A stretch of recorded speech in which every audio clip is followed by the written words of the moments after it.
Muy buenas tardes, es cierto, al rojo vivo está Guadalupe Vázquez como corresponde. Muy bien, muy bien. Esta camisa, ¿eh? Sí, muy elegante. También, bueno, intentamos, venimos de atrás. Son son unas cositas avellanas. ahí. Alguno me va a criticar, pero bueno, yo intento. Lindo. Lo mío va por otro lado, usted sabe, ¿no? Ahora vamos a ver qué va por el lado de la tiene información. Hugo Machiavelli en la camisa tiene así como una... No son manchitas, prometo que no son manchitas. ¿Qué son? A ver, ¿Son avellanas? No, me ves de ser unas frutillas. abejitas. Unas frutillitas puede ser. Vamos a ver qué tiene. Podemos hacer un hashtag. Un hashtag, bueno, muy bien. Buenas tardes. Porque aparte vamos a estar hablando de los looks de la primera dama. Claro. Si cumple el protocolo, si le están... ¿Quién la viste, no? A Fabiola, ¿no? ¿Quién la viste? ¿Cuál es el costo? Mariana Sobre todo eso es lo que más nos importa, ¿no? Porque todo sale de nuestros bolsillos. Y Mariana que habló con los diseñadores y ese será uno de los bloques fundamentales porque tenemos que contar el derrotero, el andar del presidente que busca desesperadamente construir poder y tener fotos. Va a estar con el Papa, hoy está en Madrid, vamos a hablar con España también. Vamos a tener acá dos diputados muy importantes porque el gobierno pide superpoderes. Lo logrará en el medio el uso particular del avión por parte de la vicepresidenta Cristina Fernández. Mucha información para este programa, ¿no? Y el incómodo momento que vivió Alberto Fernández en España, les vamos a mostrar por qué tuvo que seguir manteniendo una sonrisa y calladito la boca, pero la verdad no la debe haber pasado bien. Ahora vamos a estar analizando qué pasó hoy en España. Ya está en rumbo a Francia para reunirse con el presidente Macron, así que vamos a estar analizando todos los pormenores de esta gira que muchas veces los periodistas que acompañan a la comitiva oficial muchas veces se les escapan algunas cositas que desde acá, desde Buenos Aires, vemos. Claro. Porque no debe ser fácil, ¿no? Después tenés que viajar junto en el avión con ellos. Y tenés la versión, sobre todo la versión oficial, es decir, los periodistas quedan imbuidos de toda la agenda que tiene que ver con la actividad formal y está muy bien que esa cobertura la tengan. Nosotros miramos a distancia. Nosotros estamos con la lupa hablando de agenda justamente. Ayer tuvo el presidente una reunión fuera de agenda, una reunión secreta. Todavía no se sabe con quién, pero estuvo como 2 o 3 horas. Apenas llegó a España, llegó por el lado de las vacunas, alrededor de las 6 de la tarde a España y no tenía agenda hasta hoy. Así que ayer durmieron en la Embajada de España, lo fue a buscar el embajador Alfonsín, pero no se sabe con quién estuvo reunido a la tarde antes de la comida con el embajador en la embajada. Estuvo por lo menos como 2 o 3 horas en una reunión fuera de agenda. Quédate con nosotros porque te contamos todos los detalles de ese viaje, todo lo que está pasando en la Argentina. Vamos a hablar con Eduardo López, el infectólogo, por las nuevas variantes, que se las llaman cepas, pero son variantes en esta segunda o tercera ola. Todo lo que necesitas saber lo vas a tener aquí en Más Data. Y Mariana, que ya tiene información y la saludamos de paso formalmente. Que no le contesté. No sé si trae vacunas. Me parece que no, trae de todo menos vacunas. Perdón, a veces me salgo de mi lugar y pregunto, ¿viste? Es así, es impulsividad total. Pero bueno, quería saber, porque pensaba, ¿no?, en esta gira, qué buena oportunidad para poder negociar con alguno de los países europeos algunas vacunas o ver de qué manera hacer algún contrato, ¿no?, para traer vacunas a la Argentina. Pero nosotros vamos a estar hablando de las variantes sudafricana e india que acaban de entrar a la Argentina. En realidad no sabemos si acaban de entrar, pero sí se confirmó realmente que entraron en 3 pasajeros que vinieron por Ezeiza. Y también vamos a dar todos los detalles sobre esta gira, pero no la del presidente, sino la de Fabiola Yáñez como primera dama. Los detalles de qué se puso, si nos gusta lo que se puso, cómo siguió o no el protocolo, quiénes son los diseñadores, estuve hablando con ellos, les vamos a contar todos esos detalles. Bueno, y nosotros que mientras esperamos los detalles de Mariana, mientras ya vamos a saludar en instantes a Álvaro de la Madrid, va a estar Jorge Enríquez, porque hoy escribieron un proyecto que vamos a adelantar aquí, tiene que ver con el repudio al uso de la vicepresidenta del avión presidencial para algo que no está detallado, que no fue contado, que claramente publicó OPI Santa Cruz, pero que los detalles te lo vamos a contar en instante. Mientras tanto, vemos un gobierno con 2 poderes. Alguno diría un gobierno con 2 cabezas. Yo no quiero caer en la palabra que no corresponde a este horario, pero claramente mientras Alberto viaja por el exterior buscando poder político, porque en definitiva ya se sabe, y ayer Carlos Pañi lo explicaba muy bien aquí en Odisea Argentina a la noche en La Nación, el presidente fue a buscar el poder que no tiene dentro de su propio gobierno. Claramente hay a esta altura un poder que perdió el espacio que Alberto Fernández supo construir al principio, incluso con las primeras medidas de la cuarentena, y que lo posicionó de cara a la sociedad, incluso de cara al propio sector ultra-kirchnerista, lo posicionó como alguien con autoridad. Esa autoridad la fue perdiendo en la medida de sus propias contradicciones. Entonces, mientras busca las fotos con los mandatarios en un viaje relámpago, muy rápido y muy raudo, en el que, por supuesto, la foto con el Papa buscará también tener el apoyo político de un sector que todavía sigue creyendo que Alberto puede dar un volantazo en esa conciliación que prometió en las promesas de campaña. Mientras busca eso, intenta, insisto, construir superpoderes desde un Congreso que no sé si le va a dar los avales suficientes, que no logró, por supuesto, con un recurso que finalmente la Corte trató y que le dio la espalda en términos formales y políticos por la autonomía que la ciudad tuvo y tiene para la presencialidad de las clases, que lo pone en una cuerda floja. Mientras Alberto busca superpoderes, claramente Cristina Fernández hace otra cosa, tiene su propia agenda. Hay dos caras de este gobierno, claramente. La cara de Alberto, que se va acomodando, el otro día señalábamos, tiene un discurso para cada quien. Va acomodando sus modos, sus maneras y su propio relato, no solo al kirchnerismo más ortodoxo, que en ese sentido es coherente. La Cámpora, Cristina Fernández, Axel Kicillof, Goyán, Kreplak, el propio Bernie, nunca se salieron de la coherencia en donde ellos creen que son la ley, la autoridad, lo ejecutan y usan, por ejemplo, como Cristina Fernández, y vamos a ver el documento, usan el avión presidencial para tal vez un uso particular. Eso lo vamos a ver en un ratito nada más, porque esto pudiera transformarse en una denuncia judicial.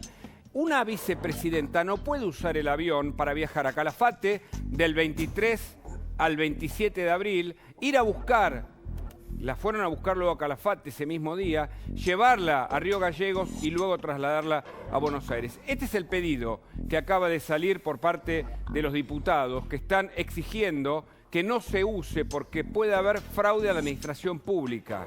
Esto de usar lo público para un uso particular, porque si no hay una gestión en Calafate de gobierno y si la vicepresidenta no tiene cómo justificar ese vuelo, claramente está incurriendo lo mismo que incurrió por lo que fue investigado Daniel Scioli. Ustedes recuerdan, ¿no? Aquellos vuelos de Scioli en el que incluso viajó una modelo, Giselle Berger, que era su pareja en ese momento, y que él decía que estaba en campaña. Bueno, los usos de los aviones presidenciales, en este caso del Tango 11 y 12, 10 y 11, no pueden ser para un uso particular de Cristina Fernández. Por eso, a partir de este informe, puede haber una denuncia judicial y veremos cuál es la reacción, insisto, de la vicepresidenta, que mantiene una agenda muy propia, mientras el gobierno mantiene otra, con Alberto Fernández a la cabeza, pero en definitiva se trata de un gobierno de dos cabezas. Guada. Increíble, ¿eh? Ya teniendo el antecedente que todavía lo siga haciendo. Pero justamente el ciudadano de a pie tiene que sufrir cosas como cortes de ruta a los que estamos habituados los argentinos. En este caso, corte en la General Paz a la altura de Liniers por una protesta de colectiveros. Carola Suárez, todos los detalles.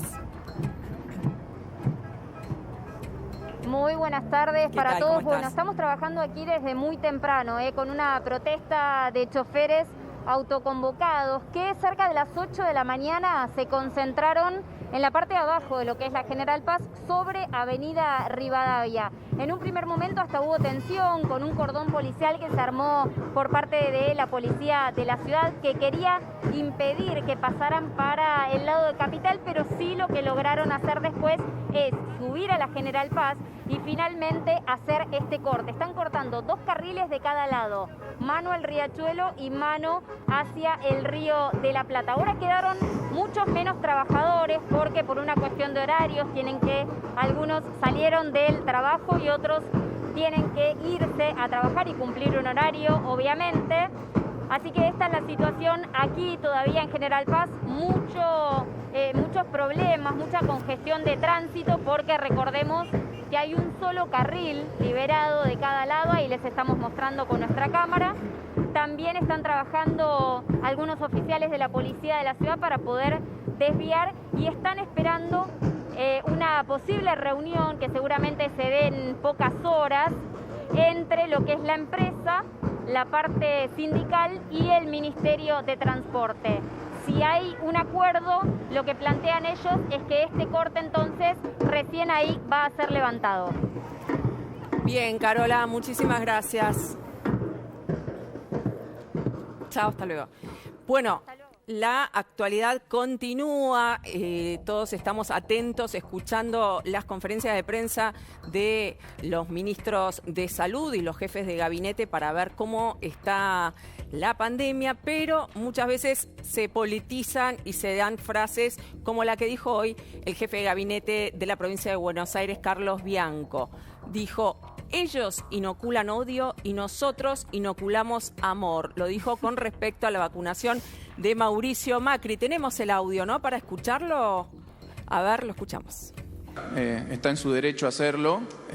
Me parece contradictorio solamente con algo que había dicho algún tiempo antes, de que él se iba a vacunar luego de que el último de los trabajadores esenciales ya esté vacunado. No me extraña, es la forma en que ha actuado toda su vida el expresidente Macri. Lo que dice de que podríamos tener millones de vacunas, yo digo que mire los números, tenemos millones de vacunas. Lo engancharon en offside haciendo algo que dijo que no iba a hacer y sale por la tangente. Ellos hace un año y piquito, hace un año y 2 meses, que inoculan odio, y nosotros desde el 29 de diciembre inoculamos vacunas, que es inocular amor.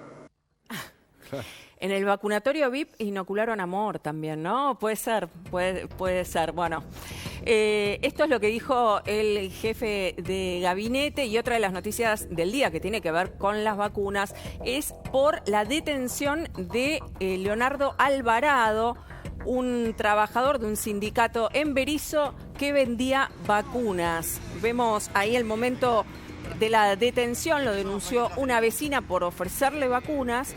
Y ahí lo encontraron infraganti, con 8 ampollas de Sinopharm. A ver, lo escuchamos. Yo, la verdad, yo te voy a decir la verdad. No quiero que me agradezcas porque no soy un pendejo y no soy boludo. Yo sé que esto no se hace, es gratis. La vacuna, porque es verdad, la vacuna es gratis.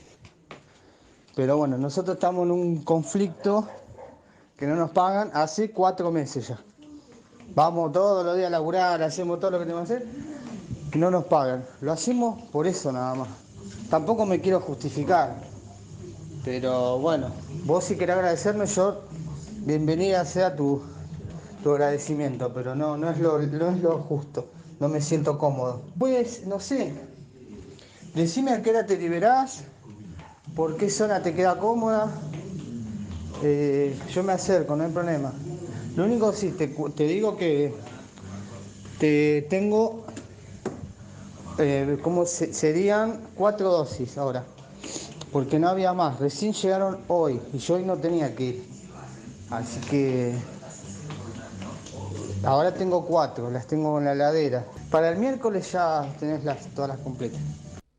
Ahí lo escuchábamos, Leonardo Alvarado lo encontraron vendiendo vacunas robadas, 8 ampollas de Sinopharm, pero encontraron también 12 ampollas vacías, con lo cual ya se descuenta que venía vendiendo desde hacía un tiempo. Este empleado que se justificó diciendo que hace 4 meses no le pagan. Un empleado de la municipalidad de Berisso fue denunciado por el propio intendente luego que una mujer le hiciera llegar un audio ofreciéndole vacunas, y al respecto de esto, sobre si hacía 4 meses que no cobraba, se refirió el ministro de Salud, Goyan. Escuchemos. Una persona que trabaja en la parte de logística de un vacunatorio de Berisso Tal cual contó el intendente Fabián Cagliardi, una vecina le comentó que alguien le había ofrecido la posibilidad de hacer una vacunación en forma absolutamente irregular y ante eso inmediatamente hizo la denuncia correspondiente y con la autorización del Ministerio Público Fiscal se le tendió una celada a la persona que había ofrecido unas supuestas dosis de vacuna y bueno, fue detenido. Ahora se está investigando, la policía está investigando, porque en apariencia, según comentaba ayer nuestro ministro de Seguridad, lo que hacía esta persona, por eso se están haciendo los estudios correspondientes, era al desechar los frasquitos, se guardaba frasquitos y luego los llenaba, no sabemos con qué, con agua aparentemente, con alguna sustancia estéril o no, y estafaba a la gente, digamos, diciendo te estoy poniendo algo que no era una vacuna, ¿no?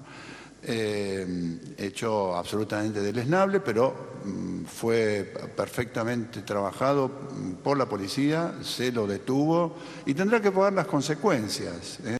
Claro, menos mal que habló, ¿no? Increíble, ¿eh? Increíble. Faltaba algo, ¿no? Mercado negro de vacunas, robo de vacunas y la política, bueno, ahora el ministro que habla, pero no sé si alcanza a explicar esto, ¿eh? No, y hay que ver si efectivamente solo se trataba de los frasquitos que se descartan y los rellenaba, o si efectivamente esos 8 dosis con las que se encontraron, 8 viales en realidad, eran mucho más dosis, 8 frascos de Sinopharm, eran también una sustancia de relleno, o si estaban cerrados, porque ahí cambia la cosa, ¿no? Sí. Porque ahí también hay una responsabilidad de parte de quien tiene que custodiar esas vacunas. Claro, ¿no? y esto es un eslabón más de aquella desviación, cuando contamos al principio de Más Data, me acuerdo que hicimos la ruta de las vacunas, contamos el primer episodio del Vacunagate con, bueno, por supuesto el Hospital Posadas, con lo que pasaba en la oficina que había montado Ginés González García, por lo que se lo investiga el exministro, pero además de ahí se deriva un mercado negro que evidentemente manejaron algunos punteros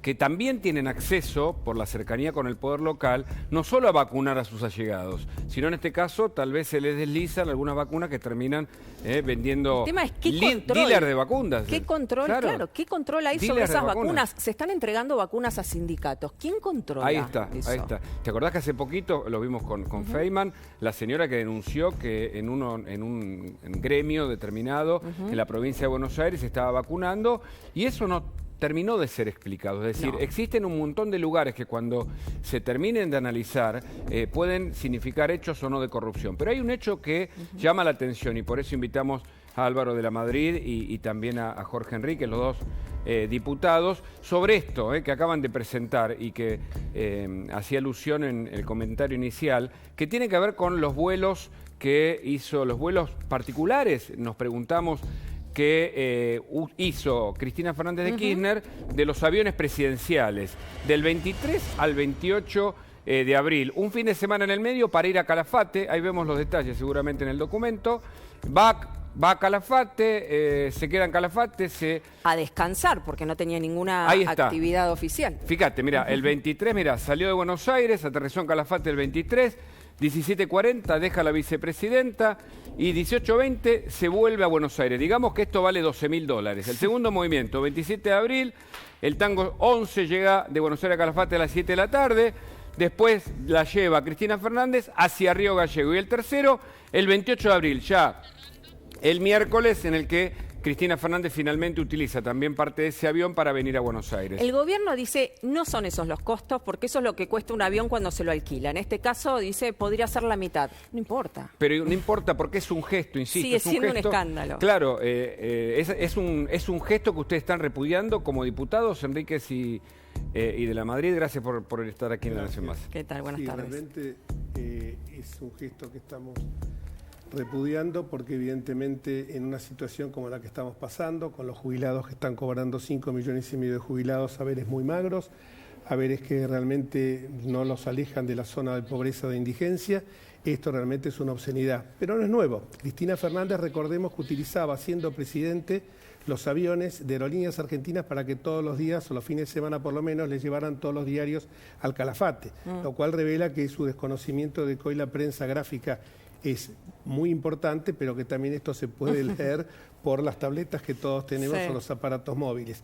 Realmente estos son uno de los tantos hechos en los que ha incurrido el gobierno. Nosotros, usted hablaba recién, Hugo, de el tema de los vacunatorios VIP. Hemos denunciado al presidente de la República, a Cafiero, a Pisotti, al gran responsable que terminó siendo el pato de la boda, Ginés González García, por delitos realmente que son muy graves: abuso de autoridad, incumplimiento de los deberes de funcionarios públicos, malversación de fondos públicos, porque las vacunas son bienes públicos. Estamos viendo acá, recién recordábamos con Álvaro, que él en un momento dado había dicho, no quiero que lo diga él porque si no sería autorreferencial, había planteado que una cuestión de privilegio, porque sabía, hace ya de esto 4 o 5 meses, sabía que había venta de vacunas. Esto es la degradación, esto, y el vacunatorio VIP es la degradación más grande a la que puede llegar la dignidad humana.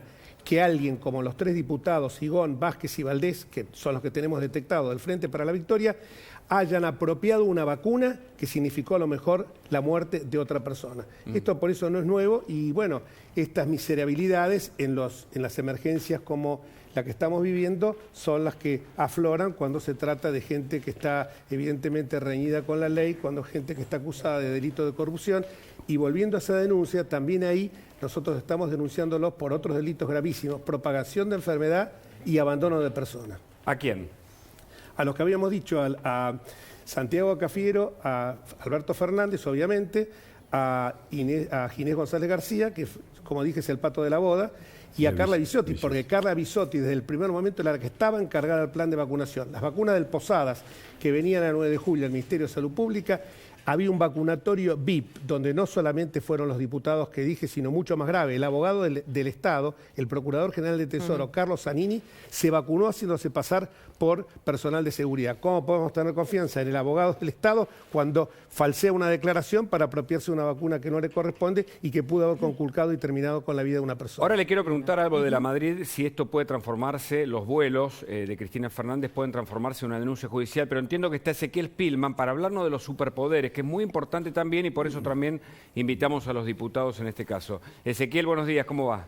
¿Cómo va, Hugo, Guada? ¿Cómo andan? A ver, quiero contarles algunos de los puntos de lo que será el debate que comienza en el Senado del proyecto de superpoderes que envió la Casa Rosada luego del fallo adverso en la Corte Suprema de Justicia por el tema de la educación presencial. Fíjense los ejes, la idea del gobierno es que esto esté sancionado antes del 21 de mayo, que es cuando vence el DNU, que está hoy en vigencia sobre las restricciones, y en horas de la noche ayer fue girado a la Comisión de Salud y Asuntos Constitucionales del Senado, donde allí la vicepresidenta Cristina Kirchner tiene una mayoría holgada para poder aprobarlo con celeridad. El tema, como siempre, es la Cámara de Diputados.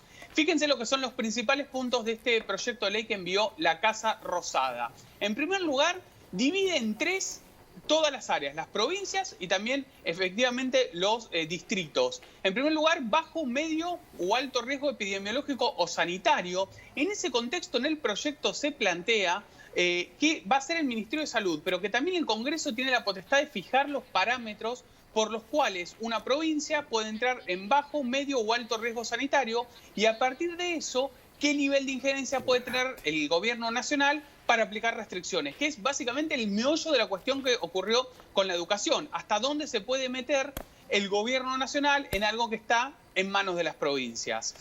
Fíjense el segundo eje del proyecto de ley que confeccionó básicamente Vilma Ibarra: suspensión de las clases presenciales solo para los lugares con alarma epidemiológica.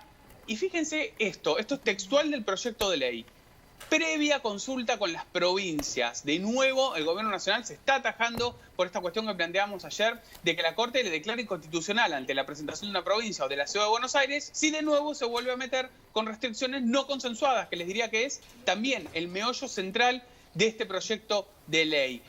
Justamente, recuerden que en el fallo de la Corte, en lo que tiene que ver específicamente con lo que dictaminaron Horacio Rosati y Juan Carlos Maqueda, hablaba de que si nuevamente el gobierno nacional se mete con el tema educativo en la ciudad sin consenso del jefe de gobierno, va a ser inconstitucional, independientemente de que haya un proyecto de ley aprobado por el Congreso.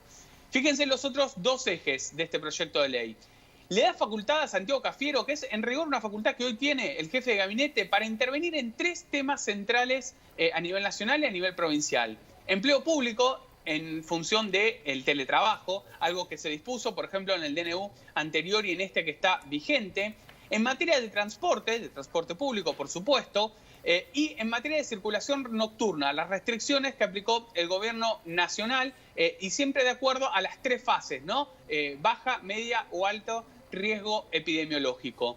Y el último punto, y este punto casi es una suerte de centro para los distritos más pequeños, donde claramente la realidad epidemiológica no es la misma que en el área metropolitana. En un pueblo del interior del país pequeño no pueden tener las mismas leyes o regir exactamente lo mismo que rige en la ciudad de Buenos Aires.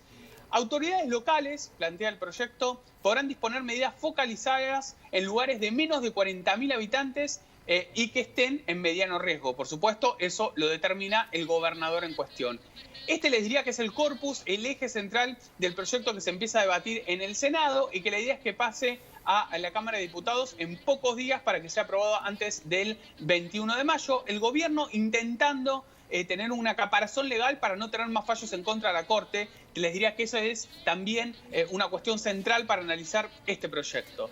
Perfecto. Ezequiel, quédate ahí porque toda la información de los superpoderes van a tener que ver con nuestra vida cotidiana y queremos que nos explique los detalles. Por supuesto, acá Álvaro de la Madrid y Jorge Enrique, 2 diputados que van a decir si van a aprobar, avalar este pedido, y también sobre los aviones de Cristina, Mariana Arias con toda la información sobre lo que es la vestimenta o en todo caso el protocolo presidencial y también el de Fabiola Ciani, por supuesto, como primera dama. Pero antes volvemos a los problemas cotidianos de la gente. Corte con Diego Lehuen, lo tenemos cubriendo este corte de micros de larga distancia. Diego, ¿cómo estás?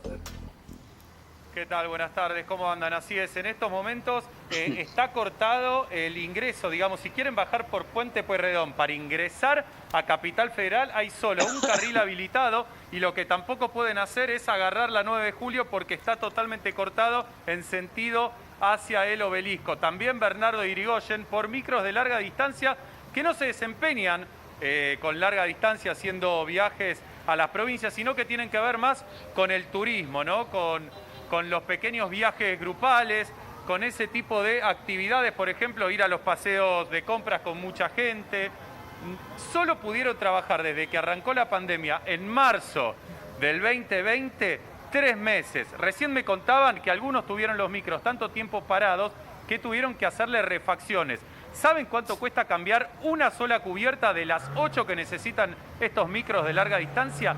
100.000 pesos cada una. Por eso la necesidad, claro, es impresionante. Y lo que están tratando de hacer es negociar con el Ministerio de Transporte, porque ellos dicen, ¿por qué los micros de larga distancia que van de una provincia a otra pueden llevar pasajeros con un aforo del 80% y por qué nosotros no, si son los mismos micros? Pero bueno, vamos a hablar con ellos directamente para que nos cuenten un poco cuál es la situación. A ver, vení. A ver, contanos un poco qué es lo que le están reclamando al gobierno. Obviamente no pueden trabajar. Lo que le estamos pidiendo hoy es ayuda económica, que nos ayuden por cada parque móvil que tenemos. Y la otra es el tema de los modelos de los micros, los 2 años que se está perdiendo por la pandemia. 2 años más de prórroga. Necesitaríamos 2 años más de prórroga para todos los micros, porque dejaron de facturar ya 2 años, obviamente. Y la ayuda económica por parque móvil. Eso es lo que nos dijeron que Transporte está tramitando para hacerlo. Y también queríamos saber por qué, como bien dijiste vos, que la verdad que fue espectacular lo que nos dijiste recién, por qué el micro de larga distancia puede hacer el trabajo que hacía el micro de turismo. Salir a ser repatriados, que nosotros lo hacíamos antes, ahora no lo podemos hacer. Y tour de compra que antes lo hacíamos y no lo podemos hacer. Si el turismo lo puede hacer, el virus, ¿dónde está? ¿Solamente en los transportes de turismo? ¿No está en el transporte de línea? Eso es lo que queríamos saber nosotros. Por último, ¿hasta cuándo planean quedarse aquí? ¿Van a pasar toda la noche? Exactamente, vamos a acampar porque hoy tenemos, acompañando a las provincias, tenemos 12 provincias que se han sumado a este reclamo. Así que bueno, va a estar todo sujeto a que nos den una solución de lo que estamos pidiendo. A ver, por ahora el ingreso desde provincia por el Puente Pueyrredón hacia Capital están todos cortados los ingresos. ¿Planean continuar con este corte tal cual como está o planean ampliarlo? Mira, estamos esperando la contestación del Ministerio de Transporte. Si no tenemos ninguna respuesta, tenemos compañeros y colegas que vienen a la marcha, al corte, y vamos a hacer muchísimos más. Esperemos que no, que se pueda solucionar lo antes posible, pero si no tenemos otro remedio, vamos a cortar más. Bueno, no sé si le quieren hacer alguna consulta desde ahí, desde el piso. ¿Y cómo es la reacción de la gente cuando ven que está todo cortado? ¿Hay alguien que se haya puesto violento? ¿Hubo algún incidente? A ver, les preguntan cómo es la reacción de la gente cuando ven que están haciendo un corte. ¿Se violentan con ustedes? ¿Qué les dicen? Y la gente tiene razón. ¿Cómo nosotros o cualquiera tiene que hacer un corte? Primero que somos trabajadores, no pensamos nunca en cortar. No somos gente de trabajo, pero no nos escuchan, no tenemos otra forma para expresarnos. Porque nosotros venimos de una mesa de trabajo desde el año pasado, agosto del año pasado, y después hicimos un corte en abril. Nos dijeron que esperemos 72 horas y todavía no tenemos ninguna respuesta. Entonces, hoy por hoy, sinceramente, lamentablemente para la gente y para nosotros mismos, vamos a tener un corte hasta que nos tengamos una solución definitiva. ¿Qué le quieren decir al ministro de Transporte o al propio presidente de la Nación? Que nos ayude porque nosotros somos generadores de trabajo. Eso es lo que le queremos pedir a los dos. Perfecto, muchas gracias. A ver, para poner en números la situación que están viviendo los trabajadores de estos micros, hay 8.000, me contaban recién, hay 8.000 micros que están dentro de que están regulados, ¿no? Dentro de la Comisión de Transporte, que están esperando por medidas porque necesitan ayudas, obviamente, porque, como les comentaba, desde el 20 de marzo del 2020, que comenzó con la restricción y que comenzó aquí en Argentina la pandemia, ellos solo han podido trabajar 3 meses. Tremendo, tremendo. Increíble, gracias, Diego. Estamos en contacto, cualquier novedad, vas a seguir ahí informándonos. Gracias, Diego. Por supuesto, lo que está pasando en la calle y lo que pasa con los superpoderes que pide el gobierno, que pide Alberto Fernández, Álvaro de la Madrid, los vuelos privados o no de Cristina Fernández. Gracias por estar. Gracias por la invitación. Bueno, como decía Jorge, con respecto a los vuelos, recordar esto porque es increíble, todo vuelve en la Argentina, todo vuelve a pasar.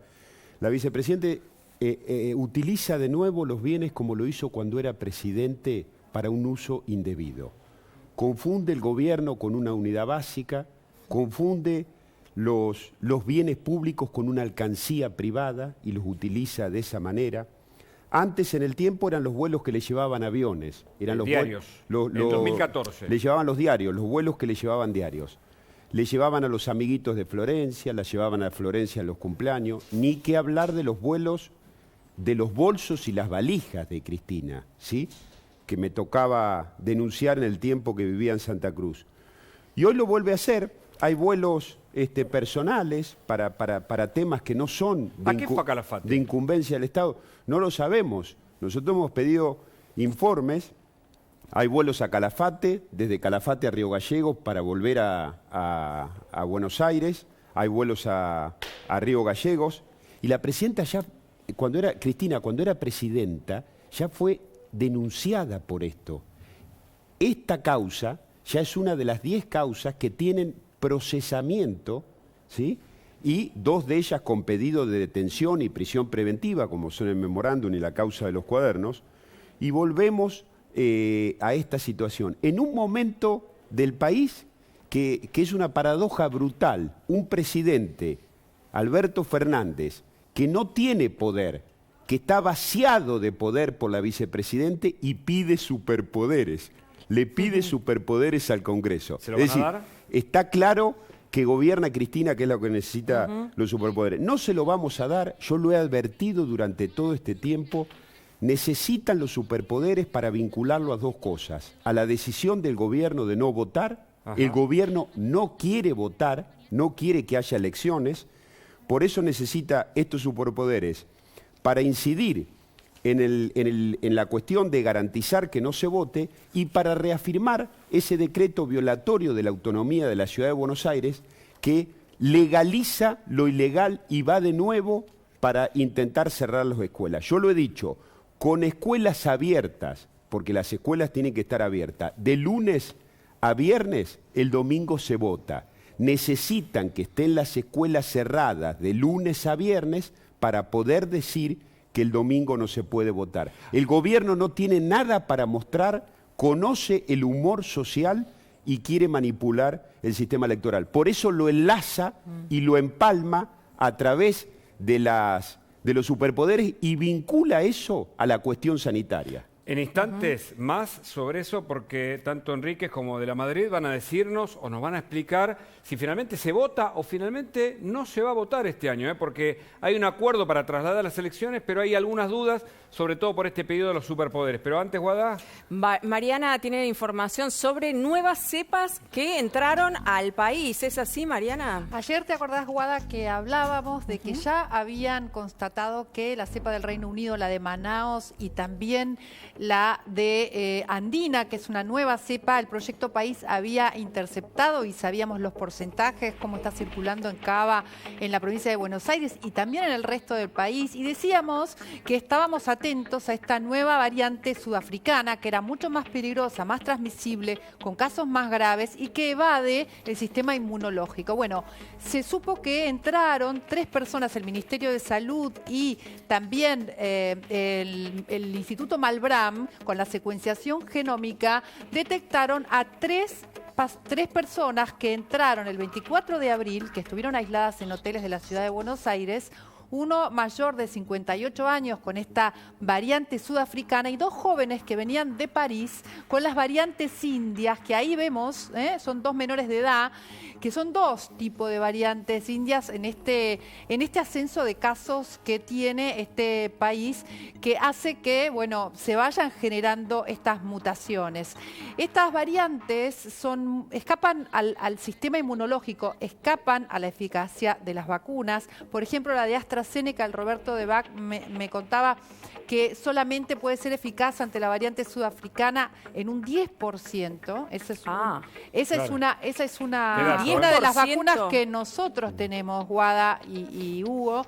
Y luego también hay estudios de que la Pfizer solo puede ser eficaz en un 50%. En ese caso nosotros no llegaríamos a la Pfizer. Aún la Sputnik, desde el Instituto Gamaleya, aseguran que es eficaz, pero no hay ninguna publicación al respecto, porque estas son variantes muy nuevas que en realidad ya circulan en el mundo. En Europa ya estamos viendo que están, y tendríamos que seguir investigando a través de la secuenciación genómica, a través del Instituto Malbrán, en qué medida y en qué porcentaje ya estarían circulando, porque estos 3 casos son una muestra de lo que está pasando. Claro, tomemos en cuenta que con lo de los testeos truchos en Ezeiza, tampoco sabemos si hay más circulación, porque toda esa gente que entró en estos 2 meses no se sabe qué una permeabilidad absoluta en la primera barrera sanitaria, ¿no? La primera barrera sanitaria te entregaban test a 3 minutos de habértelo hecho, algo que es absolutamente imposible. Impresionante. Bueno, vamos para hablar justamente de este peligro de las nuevas variantes. Lo tenemos al infectólogo Eduardo López. ¿Qué tal, doctor? ¿Cómo está? Ahí está. Muy bien, muy buenas tardes. Gracias por invitarme. Gracias a usted por participar. ¿Cómo le va? ¿Qué sabemos de las nuevas variantes?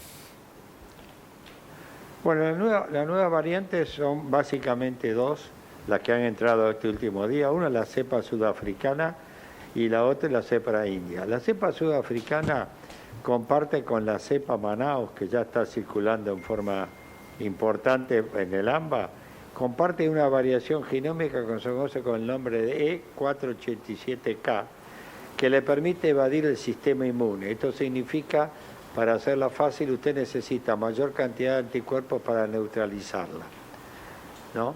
Y la cepa india, que comparte con todas las demás variantes nuevas la alta transmisibilidad. Todavía no se sabe cuál es el impacto sobre el sistema inmunológico, ¿no? Pero son variantes que aumentan entre un 40 a 60% la transmisibilidad.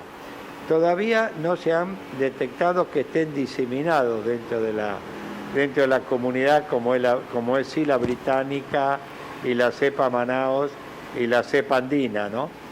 Pero, como ustedes hicieron bien la reserva, si no hubo adecuados testeos en Ezeiza, por ahí estas cepas pasaron más cantidad de individuos y por eso nos encontramos que ya están circulando. Ahora, cuando una cepa detectada en un país, al cabo de un tiempo que es variable, empieza a circular, ¿no?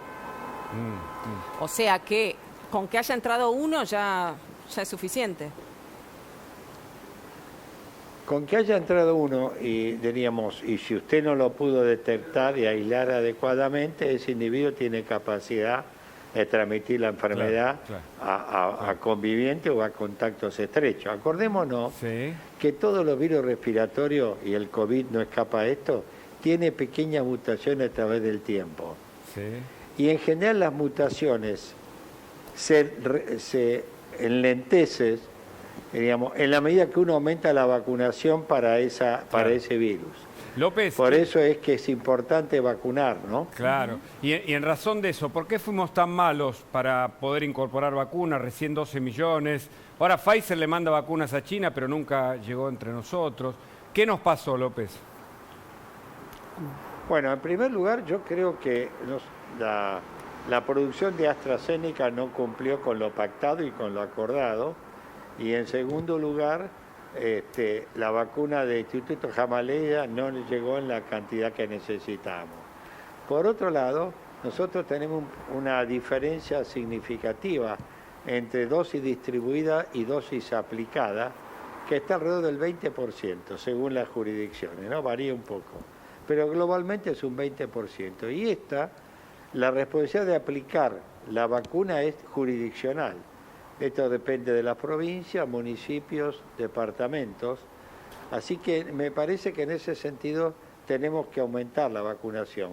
El hecho que sábado y domingo se vacune menos, esto retrasa inexorablemente la vacunación. Ya sé que el plan es malo, pero ¿por qué hemos sido malos también en la incorporación de vacunas? 12 millones es muy poco, estamos muy atrasados respecto a los países más o menos, digamos, del primer mundo. Del primer mundo, de América Latina no tanto, ¿no? Así que y bueno, mire, le digo, Brasil tiene 80 millones de vacunas. Si me deja... Sí, lo dejamos. Sí, pero tiene 200 millones de habitantes, ¿no? Sí, pero tiene mucha más población. Hay que analizarlo, Chile. Hay que analizarlo en un contexto global. México. Yo reconozco que la vacunación... No, México está vacunando como muy mal, y además México 60 millones tiene México de vacunas. Sí, pero ¿cuántos habitantes tiene México? ¿Cómo está vacunando? No, parece... Sí. Bueno, pero no nos vayamos tan lejos. Pero digo, más de mucho, López, no, pero por favor, lo escuchamos. No, pero escúcheme. Bueno, que le agradezco que me escuche.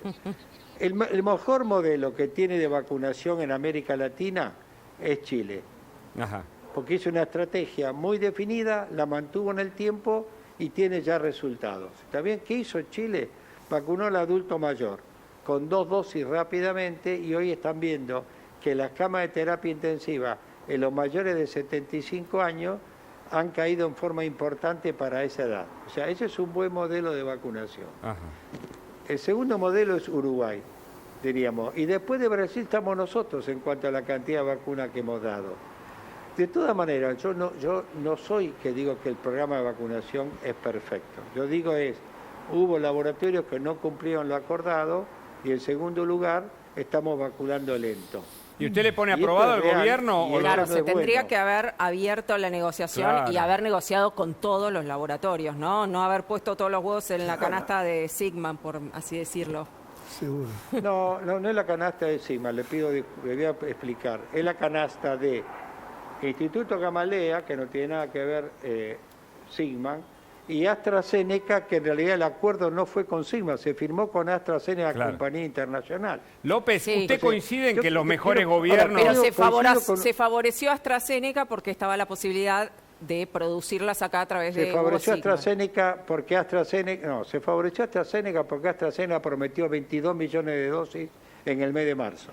Son las promesas del gobierno también, pero le pregunto, ¿los mejores gobiernos no son los que consiguen más vacunas en medio de una pandemia para usted? A ver si coincidimos en eso. Perdón. Que consiguen, no que prometen. Hace 4 meses, pero estoy hablando hace 4 meses que había que usar un plan B, que es negociar con todos los laboratorios que tienen vacunas. Ajá. Yo coincido con usted. En la medida que uno consiga más vacunas, tiene más opciones de vacunar a la gente. Eso está claro, va de suyo. Cuando nosotros Claro. Sí, ¿Por qué, ¿Por qué tenemos 12 millones de vacunas, pero puestas en el brazo de la gente hay 10 millones? ¿Por qué hay 2 millones de vacunas que hace más de una semana que están en el país, pero todavía la gente no fue inoculada? Sí. ¿Por qué? Se lo expliqué ya antes y se lo voy a repetir. Porque las jurisdicciones, que son los que tienen la responsabilidad de vacunar, están vacunando lento. Hay un 20% entre dosis distribuidas y aplicadas que habla de que no estamos vacunando adecuadamente. Si usted me dice qué es lo que hay que hacer, yo creo que hay que apurar a vacunar a todo el adulto mayor de 60 años. ¿Por qué? Porque el 82% de la muerte en Argentina son los mayores de 60 años.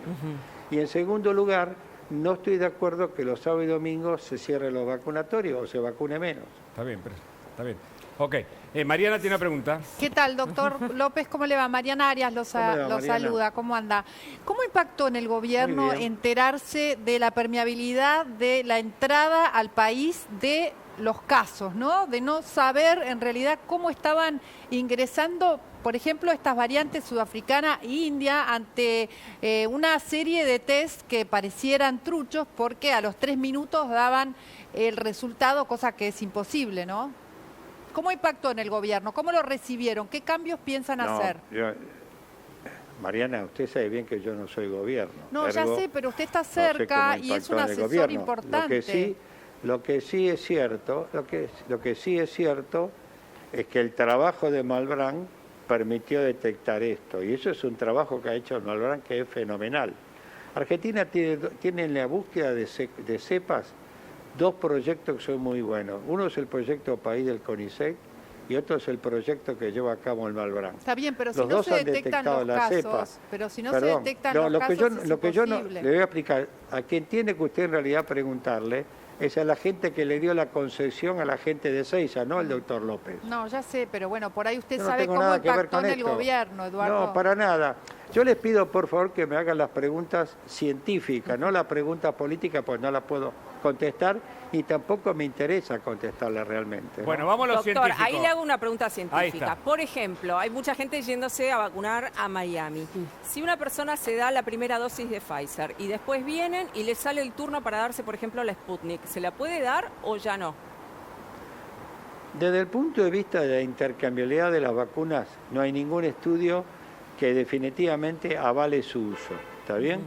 Ahora, también es cierto que hay países que están investigando esto, especialmente vacunando la primera dosis con AstraZeneca y la segunda con Pfizer. De esto va a haber pronto nuevos trabajos, pero no hay seguridad hoy de dar la primera dosis de Pfizer y la segunda de Sputnik, porque no hay estudios que avalen esto. Por eso el Ministerio de Salud, con buen criterio, dijo que no se recomienda la intercambiabilidad de las vacunas. ¿Y qué tiene que hacer una persona? Hubo casos aislados, por suerte, pero ocurrieron, en donde recibieron quizás la primera dosis de una y la segunda de otra por error. ¿Esa persona qué tiene que hacer? Sí. Eso se llama técnicamente error programático. Esa persona, en principio, no va a tener ningún efecto adverso. A lo sumo, lo que puede ya requerir es que le completen el tratamiento de la segunda dosis con la vacuna Sputnik, que fue la primera que recibió. Ajá.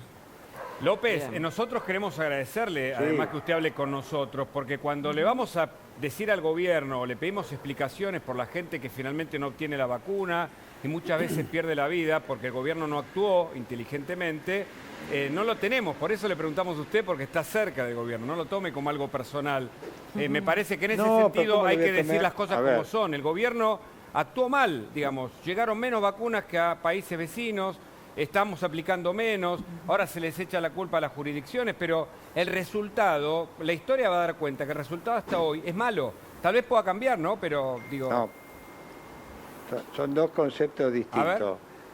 La que tiene la responsabilidad de aplicar la vacuna son las jurisdicciones. Yo no me imagino, diríamos, que se pueda aplicar desde el Ministerio de Salud de Nación.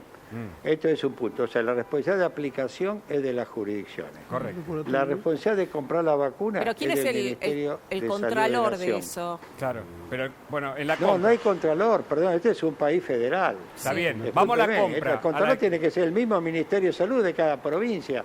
Realmente me parece que es imposible que uno pueda analizar esto. Está bien. Una cosa es la aplicación. Ahora, ¿la adquisición es mala, López? La adquisición de 12 millones a esta altura es mala. Yo dije... Usted dice que no es perfecta. Yo lo escuché. Dijo, no es perfecta. No, no solo no es perfecta, sino que es mala. De regular para mala. No, ahí discrepo con usted. A ver, ¿por qué? Bueno, discrepo con usted.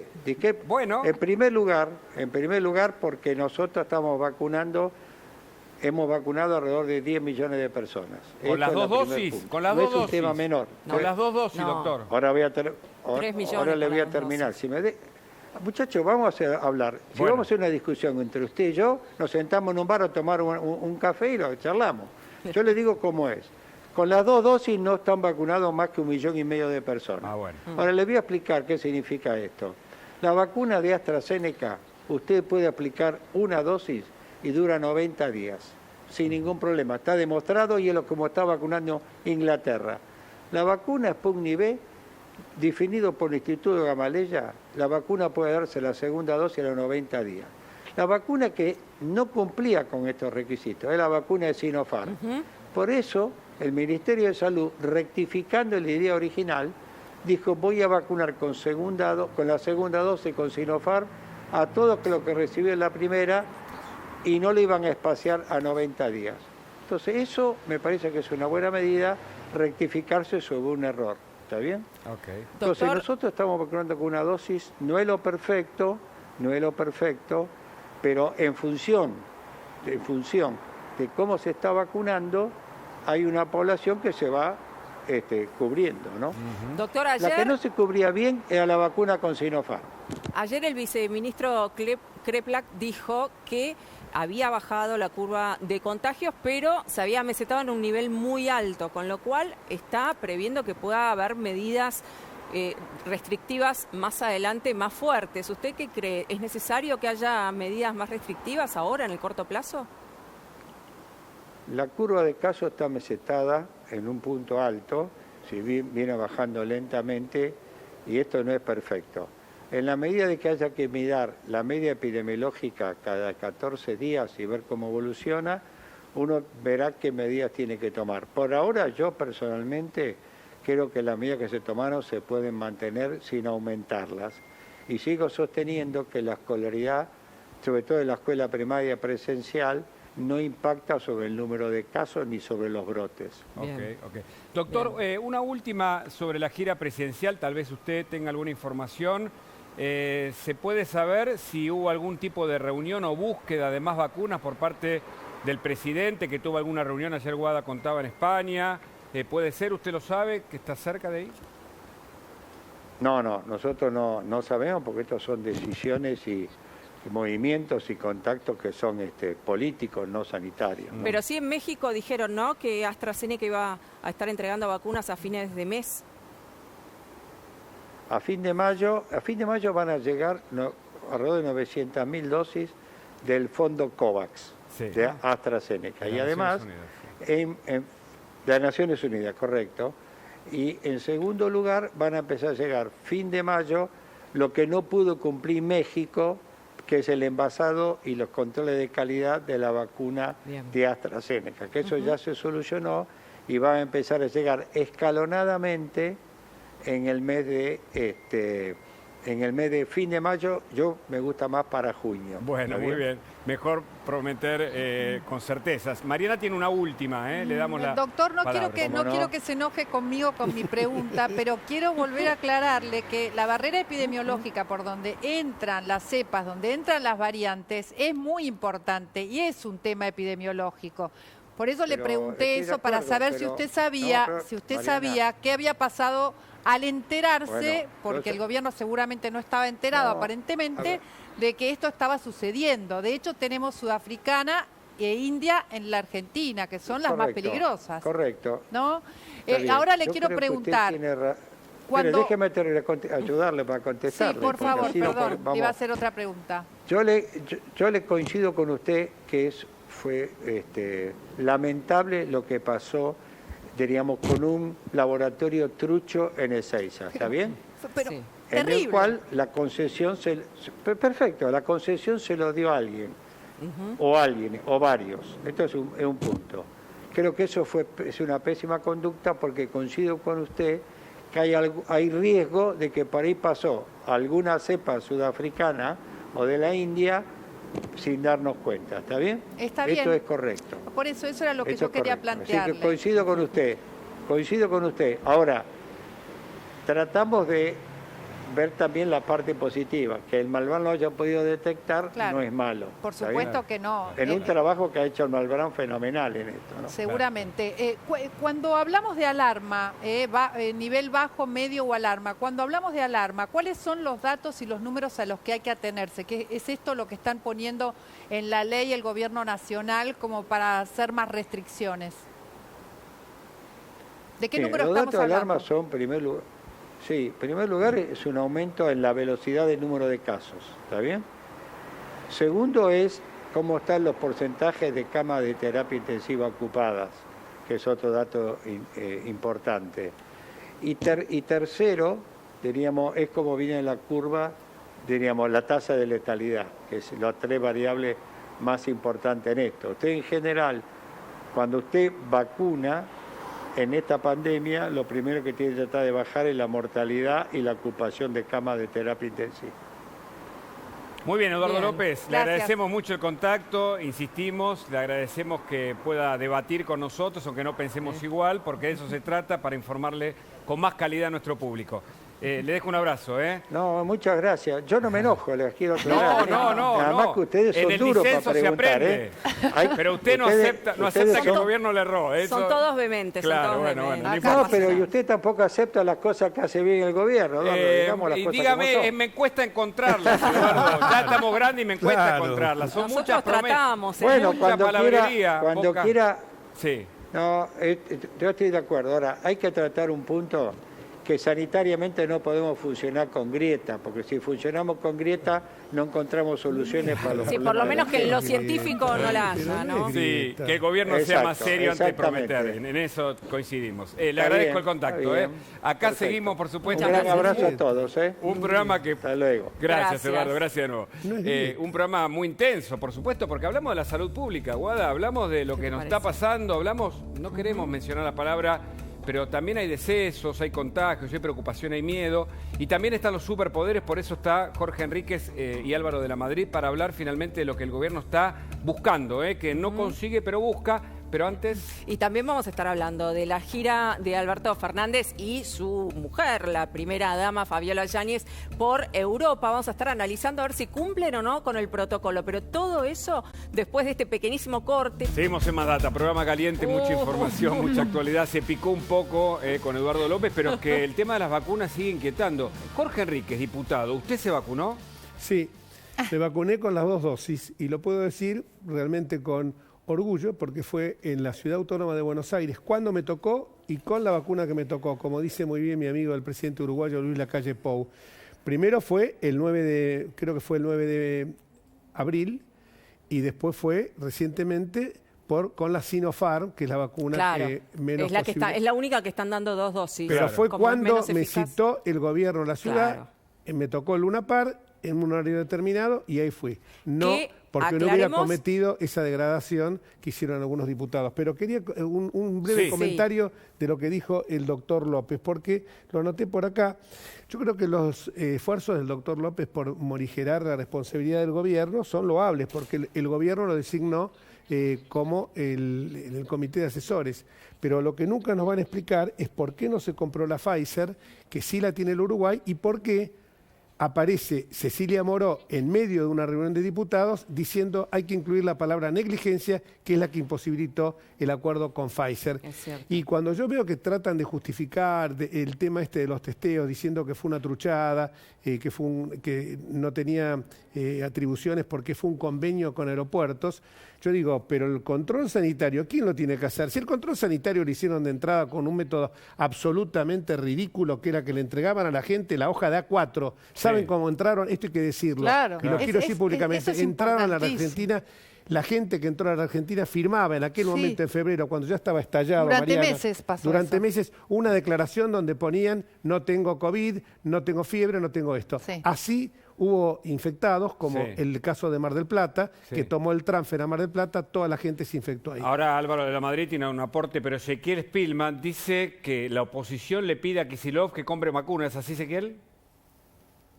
Ingresó un proyecto ayer a última hora de 2 diputados bonaerenses de Juntos por el Cambio, Matías Rancini, que es un hombre de Cristian Retondo, y Maximiliano Abad, que es radical y que es el nuevo titular del radicalismo bonaerense, donde específicamente le piden a la provincia de Buenos Aires que inicie gestiones en el mundo para conseguir vacunas específicamente para la provincia de Buenos Aires. Tenemos allí un extracto del proyecto donde en sus argumentos pone un dato realmente inquietante y habla del total de vacunados en la provincia de Buenos Aires. Escuchen estos datos que aportan los diputados Rancini y Abad de Juntos para el Cambio. Plantean que con 2 dosis en la provincia de Buenos Aires se vacunó solamente el 2,22% de sus habitantes.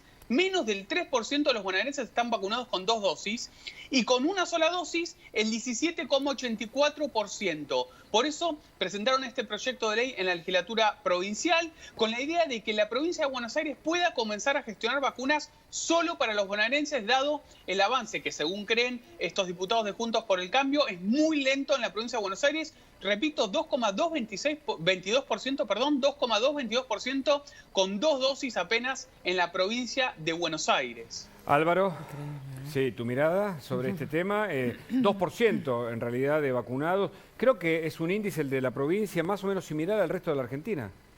Sí, la actuación del gobierno con el tema de las vacunas, más allá de lo que diga el doctor, fue calamitosa. El gobierno trajo pocas vacunas, se la pusieron, hasta la trajeron de un modo decadente en aviones de pasajeros. Es decir, las vacunas venían en primera, cuando todo el mundo lo trae en aviones de carga. ¿Por qué? Para garantizarle los negocios a Viró. Es decir, hasta han hecho negocios de punta a punta. Claro, porque se necesitaban 3 aviones, 3 vuelos para traer lo que se podría haber traído en uno solo, por ejemplo, porque no se podía traer más de 600.000 vacunas por vuelo porque no eran aviones de carga. Exacto. Y cada vuelo $300.000, ¿no? Lo mismo ocurre ahora con los superpoderes. No es para atender mejor la cuestión sanitaria, es para la discrecionalidad, para gobernar por decretos, para no dar explicaciones, para no someterse a controles y para no votar. El gobierno no quiere votar. Su objetivo de máxima es prorrogar el mandato de los legisladores. Ese es el de máxima. Si se puede votar, si no se puede evitar eso y hay que votar lo más lejos posibles y con ley de lemas. El gobierno quiere que no voten todos aquellos que no los van a votar. Por eso no quiere que voten los residentes en el exterior. Miren, yo les digo una cosa, desde la lógica ya. ¿No hay un lugar más seguro para votar para un argentino que en el exterior? Sí, el argentino que vota en Estados Unidos. Sí, ¿cuál es el argentino que vota en Israel. Tendríamos que decir, bueno, ese es el primero que vota. No, ese no quieren que vote, porque Cristina quiere que solo voten los chicos de la cámpora. Claro, claro. Álvaro, quédese porque con Jorge Enrique tiene mucho más de la política para hablar, pero viajamos ahora, ¿no? Sí, vamos a Israel. Ayer anunciábamos un nuevo ataque de Hamás. Un misil cada 3 minutos. 300 misiles cayeron en las últimas horas, el 90% interceptado por las medidas de seguridad israelíes, pero hay que vivir, ¿no? Sí, tremendo. Es un una misil situación cada 3 minutos. De emergencia, ¿eh? Nos informa Gabriel Ben Tasgal desde Israel. Gabriel, ¿qué tal? ¿Cómo estás? Buenas tardes. Buenas tardes. Hasta ahora, en las últimas horas, ya son 350 cohetes. Son interceptados por un sistema desarrollado aquí llamado cúpula de hierro, que choca al cohete en el aire. Pero tengan en cuenta, cada anticohete que se lanza cuesta muchísimo dinero, aproximadamente $45.000. Significa que Hamas, que construye cohetes que salen como mucho $1.000, Israel tiene que invertir muchísimo para proteger a su población. Claro. Ajá. ¿Dónde estás ahora? ¿Y estás en riesgo o estás en algún lugar, en un refugio protegido? No, estamos tranquilos. Cada departamento aquí tiene un refugio en su propia habitación. Significa, una habitación de tu departamento está construida con concreto. Ajá. Entonces, si suenan las alarmas, nos metemos ahí. Yo estoy más cerca de Jerusalén, o sea que estoy un poco más alejado. Jamás está disparando ahora, o la Yihad Islámica, alrededor de la Franja de Gaza, en todos los poblados que hay alrededor, y de hecho mataron a 2 mujeres de 60 y 80 años en la ciudad de Ashkelon. Que estaban en su casa, ¿no? Claro, porque si tenés un impacto directo del cohete, por más que es un cohete que algunos lo muestran como si fuese un cohete casero, te puedo asegurar que un cohete de ese tamaño que va directo a tu casa puede provocar un daño no solamente material, sino esencialmente muerte de personas, como ocurrió. Lo que ocurre es que cuando sale un cohete de la Franja de Gaza, suenan rápidamente las alarmas y este país está bastante entrenado para meterse en los refugios. Algunos tienen 15 segundos para entrar, yo donde estoy tengo 45. Claro. Y contanos, ¿cuál es el poderío de este grupo terrorista Hamas que está ocupando esa zona y atacando a Israel? Desde el punto de vista de cohetes, tienen cohetes que se llaman Katyushas o Grad que pueden cubrir buena parte del país. Tienen muchos cohetes caseros llamados Qassam y la forma tradicional de atacar a Israel son o bien con cohetes o por túneles para meterse dentro del país, como cuando, ¿se acuerdan cuando secuestraron a aquel soldado que lo tuvieron retenido 6 años? Sí. Fue por túneles. Y cuando logran entrar adentro de Israel, lo normal es a través de cinturones bombas suicidas. Ajá. ¿Y hacen algún tipo de inteligencia, además de tener a estas personas que se inmolan para poder infiltrar y luego atacar con misiles? Por supuesto, totalmente, pero la diferencia con un misil y lo que tiene el Hamas es que el misil tiene un motor. Vos podés destinarlo a un lugar determinado. Un cohete, lo que haces es ubicarlo hacia donde pensás que está la ciudad. Entonces lo calculan con una brújula. El problema es que, de todas formas, apuntando más o menos bien, llegás al lugar. Es una situación complicada, ¿eh? Increíble. El jefe del Estado Mayor dijo que se preparen para un ataque de duración indefinida. ¿Ustedes cómo se preparan en ese caso? ¿Se aprovisionan, van al supermercado y se estoquean de mercadería? ¿Cómo hacen? Bueno, ahí respondiste también a la pregunta de por qué este país, creo yo, salió rápido de la pandemia relativamente. Claro. Porque estamos acostumbrados a vivir en crisis. Claro. Significa, cuando vivís en una situación de tensión como la de ahora, bueno, es otra crisis más. ¿La gente va al supermercado a comprar algo en especial? No, más que nada los que no viven cerca de la frontera. Los que viven cerca de la frontera con la Franja de Gaza, evidentemente, van corriendo y compran para tener durante el fin de semana. Claro. Pero en general hay un nivel de acostumbramiento a las tensiones que tengan en cuenta. Cuando tú vives en un país así, sabes quién es tu enemigo y sabes dónde está. Entonces es más previsible algo así. Ajá. Increíble. Ajá. ¿Y ustedes cómo es tu familia? ¿Cómo se organizan? Digo, ahora están sonando las alarmas. Describinos un poco lo que estás viviendo ahora mismo de Israel. ¿Sabés lo que más me preocupa? Que el cuarto blindado de mi departamento lo tiene mi hijo. Es el cuarto de mi hijo. Ahora, ¿vos sabés lo que significa un nene de 14 años? El lío que tiene en ese cuarto, los olores que va acumulando un jugador de básquet como mi hijo. Si yo tengo que entrar a un refugio, que es el cuarto de mi hijo, prefiero estar afuera. Con máscara antigas. Claro, hoy le di un ultimátum, le dije, tenés que arreglar ese cuarto aunque sea por esta época. Me parece que aceptó. Qué bueno ponerle humor a la tragedia, al drama de la guerra. Casi tenés una guerra química, digo, ¿no? En el cuarto de tu hijo, pero francamente no les queda otro a ustedes, ¿no? Que frente a este drama, ¿no? A vivir así. Reírse un poco. A ver, perdón que lo lleve a temas más oscuros. Sí. Ten en cuenta que estás viviendo acá en un pueblo que ya sufrió fenómenos terribles como el Holocausto. Claro. Entonces, cuando tú tienes esa experiencia, estos cohetes van a pasar.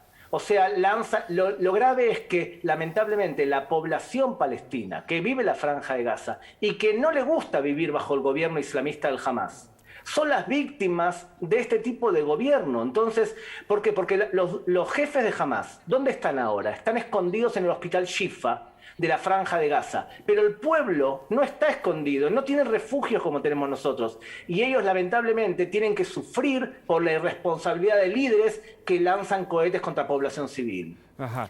Contame cómo funciona el reclutamiento en estos grupos terroristas que inmolan a sus propios hijos muchas veces dentro de las familias por una guerra que es una locura verdaderamente.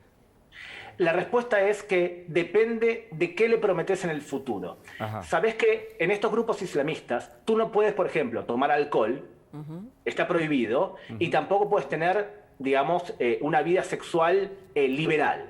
Cuando tú analizas qué te prometen para la próxima vida, te dicen, vas a vivir en el paraíso, vas a vivir en un río de vino y de miel, vas a tener agua y vas a tener 72 vírgenes, y algunos dicen que las vírgenes tienen 72 sirvientas cada virgen, y otros dicen que 72 vírgenes tienen también 72 sirvientas, o sea que haces 72 a la tercera potencia, y cuando te prometen algo así, ¿y cuál es lo contrario? Si no haces eso, vas a caer durante 70 años de un precipicio y caerás con todos los muertos que se están pudriendo en sus propios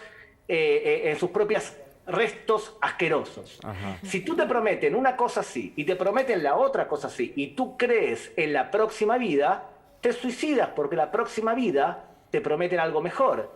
Entonces, ese es el lavado de cerebro que le hacen a un suicida o a alguien que lo convencen de hacer atentados como estos. Sí, hacen reclutamiento en zonas donde hay poco alfabetismo, en chicos también en Europa, chicos de familias disfuncionales, porque también les hacen creer, ¿no? Siendo adolescentes, esto de una vida en el paraíso y que aparte, bueno, como que ellos pasan a ser héroes, heroínas, ¿no? Entonces también están reclutando en Europa adolescentes. Si a vos te ponen una calle a tu nombre y además viene el gobierno de Hamás y te da dinero por cada muerto que tenés de tu familia, te premia económicamente y además tenés honor, o equipos de fútbol llevan tu nombre, evidentemente hay personas que se creen que eso es bueno. Y por eso no paramos con Hamás o con el Estado Islámico o con Al-Qaeda o con Hezbollah. Son grupos muy parecidos. Sí, sí, sí. Vos sabés que en Europa cuando estudian este tipo de grupos dicen que son los más difíciles de desestructurar, sobre todo cuando ingresan a nivel adolescente, porque tienen un tipo de disciplinamiento, de concientización y de construcción que es muy difícil de revertir. A diferencia incluso de lo que pasaba con ETA o otros grupos terroristas, la gente de la yihad, bueno, evidentemente vive para morir, o sea, nace para vivir poco tiempo e inmolarse en algunos casos. Gabriel. Lamentablemente, cuando vos le educas a un niño, mirá, que todos los judíos y los cristianos son dhimis, significa ciudadanos de segunda, que deben vivir solamente sometidos al Islam. O cuando le dices que Jerusalén es una propiedad del Islam eterna y que no se puede ceder por ninguna manera porque es waqf al-islamía, es propiedad eterna del Islam. O cuando tú le dices que todo lo que hizo el profeta es perfecto, por lo tanto vale hacer todo lo que hizo el profeta. Entonces son tipos de conductas educativas que te llevan a la aparición de fenómenos de radicales. Pero, ojo, la mayoría del Islam no es radical ni mucho menos. No, la minoría es la que piensa de forma radical y la minoría de la minoría es la que hace atentados. El problema es que son muchos atentados. Claro, sí, claro. Por supuesto, son Gabriel, grupos radicalizados. Sí, sí.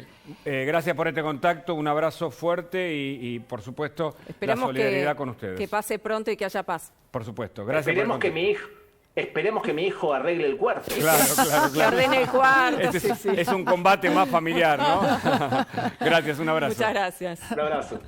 Seguimos. Bueno, y hablando del exterior, continúa la gira del presidente Alberto Fernández, la primera dama por Europa. Vamos a estar analizando en instantes si están siguiendo o no el protocolo. A ver, va a venir un especialista para analizar si está bien la vestimenta, si están bien cómo se manejan cuando saludan a los los líderes también de los países que ya visitaron Portugal, España, ya llegaron a París, aterrizaron hace instantes, pero ¿qué pasó en España? Un momento incómodo para el presidente Alberto Fernández. Hicieron una declaración conjunta con el presidente Pedro Sánchez, en donde reafirmó su apoyo a la Argentina en sus negociaciones ante el Fondo Monetario Internacional. Esa fue la parte buena para el presidente, pero después se tuvo que soportar que hablara Pedro Sánchez, sin darse cuenta, obviamente. Él estaba hablando de la situación en España, pero, por ejemplo, hizo una alusión a la Constitución y dijo esto.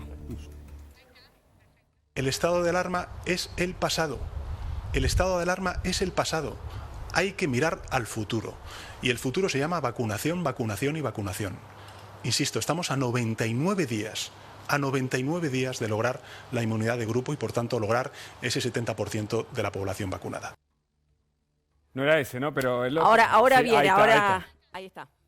A ver. No va a sustituir nunca la Constitución española. Esto es de primero de derecho. Y en tercer lugar, estamos iniciando una nueva etapa que tiene 3 ejes. El primero es de la vacunación, lo dije ayer. Estamos a 99 días. A 99 días de lograr el 70% de la población vacunada y, por tanto, la inmunidad de grupo en nuestro país. Bueno, ahí el presidente sonriendo sin decir nada, pero 3 cosas le dijo. Por un lado, que una ley no puede sustituir la Constitución. Por el otro, que basar la estrategia sanitaria en el estado de alarma, o sea, esta alarma epidemiológica que están haciendo, es obsoleto, que no va. Y tercero, que hay que vacunar y que ellos ya están por llegar al 70% de la población española vacunada. ¿Y qué dijo Alberto Fernández? No dijo nada, se mantuvo en silencio. Sonrió. Pero así los diputados tienen, escuchaba acá. Se están riendo. Claro, se reían porque claramente no es un momento oportuno para Alberto Fernández, que busca apoyo político, pero se filtran estas imágenes donde queda un poco descolocado, ¿no?, frente al mandatario español. Sí, Jorge. Claramente lo mismo que le había dicho Rosecrans en su fallo. La pandemia de ninguna manera puede ser una franquicia para conculcar libertades individuales, para violar garantías constitucionales, y bueno, se lo ve pero muy incómodo. Pero claro, esta gente, ¿sabe lo que ocurre? Exhibe con orgullo su ignorancia, porque cuando mandan este proyecto a la Cámara de Diputados, y me extraña, Cristina es abogada, Alberto es abogado, Vilmi Berra es abogada, mandan este proyecto sabiendo que la Corte ya les dijo, señores, por acá no es. Estas facultades que ustedes pretenden arrogarse son facultades que corresponden a las provincias. 3 pilares tiene ese fallo: el federalismo de concertación, el derecho a la educación y la autonomía de la ciudad autónoma. Entonces ya le dijeron, no pueden invadir autonomías provinciales, pero ellos, con la tosudez que tienen y con su ignorancia supina, insisten. Claro. De la Madrid tenías un aporte, breve, porque estamos. Todo vuelve a lo del año pasado. El año pasado el gobierno nos quiso encorsetar con las sesiones virtuales. Yo voté en contra, advertí que eso era una trampa para inoperativizar el Congreso. Y hoy quiere hacer lo mismo. Quiere utilizar esta nueva ola y quiere llenar de miedo a la gente para otra vez llevarse superpoderes. Pero mire si nosotros le devolviéramos la piedra con la misma intensidad al presidente, porque nos está quitando facultades del Parlamento. Y como lo dije el año pasado, el Parlamento es el principal respirador y el principal hospital que tiene la República. Mire si nosotros le dijéramos al presidente, porque son 2 poderes que cada cual tiene que cumplir la función, mire, para nosotros está haciendo las cosas mal, tiene que renunciar. Claro. Porque lo que nos está diciendo a nosotros es que no servimos, que no representamos, ¿sí?, que allí no se puede debatir nada y que él se tiene que llevar en el bolsillo las atribuciones para hacer lo que quiera. Gracias, Álvaro de la Madrid. Gracias, Jorge Enríquez. Simplemente que le quiero decir esto. A ver. Ojo con los diputados que voten esta delegación de facultades. Van a incurrir en el delito de traición a la patria. Y ese delito tiene en el Código Penal, en el artículo 227, la pena de reclusión y prisión perpetua. Es el infame delito de traidor a la patria.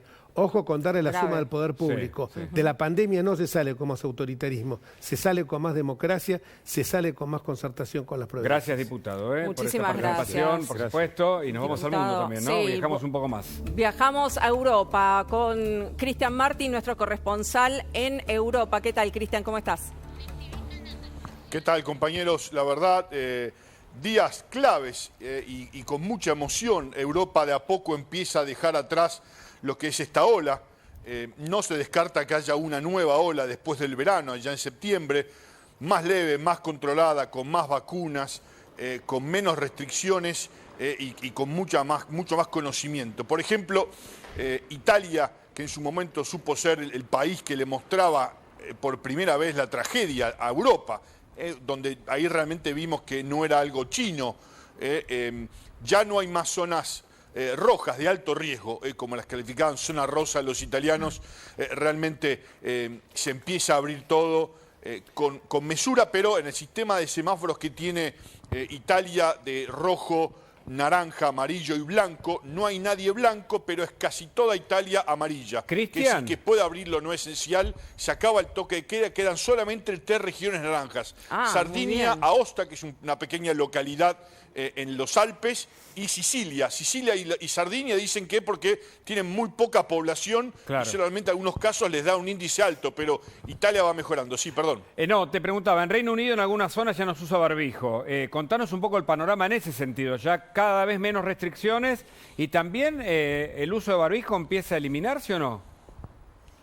No, en la Europa continental, en los países latinos, donde se acata un poco menos todo, Italia, España, se pide que se use barbijo en exteriores también, Portugal también. Acá el Reino Unido solamente en interiores, pero se va a estudiar la medida porque se hicieron pruebas pilotos en discotecas sin barbijos con 6.000 chicos, ¿se acuerdan que hablamos de eso en su momento?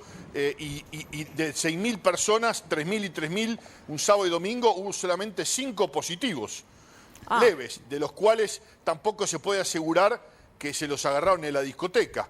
Por lo tanto, la vacunación, las restricciones, la cierta inmunidad que se haya creado en la gente que se lo agarró y no se dio cuenta, está funcionando. Por el momento en Italia, por ejemplo, hay que usar barbijos en exteriores y en interiores. En España, por ejemplo, donde las imágenes de los festejaron los españoles en lo que es las Ramblas en Barcelona, en la Gran Vía en Madrid, en las playas catalanas, en las playas andaluzas, en los bares de tapas en Sevilla, salieron a bailar porque se acabó el toque de queda en España ahora a nivel nacional. Lo guardan solamente 4 regiones, pero como bien decías, el barbijo hay que seguir usándolo en exteriores. 100 euros es la multa, unos $120. Por el momento siguen teniendo toque de queda Navarra, que es la región de Pamplona, donde se canceló el Festival de San Fermín, donde corren adelante de los toros, la región valenciana y las Islas Baleares, que son Mallorca, Menorca, Ibiza y Formentera, y las Canarias, pero esto más porque tienen una gran comunidad de extranjeros viviendo ahí, que toman y por eso se guarda el toque de queda por este momento.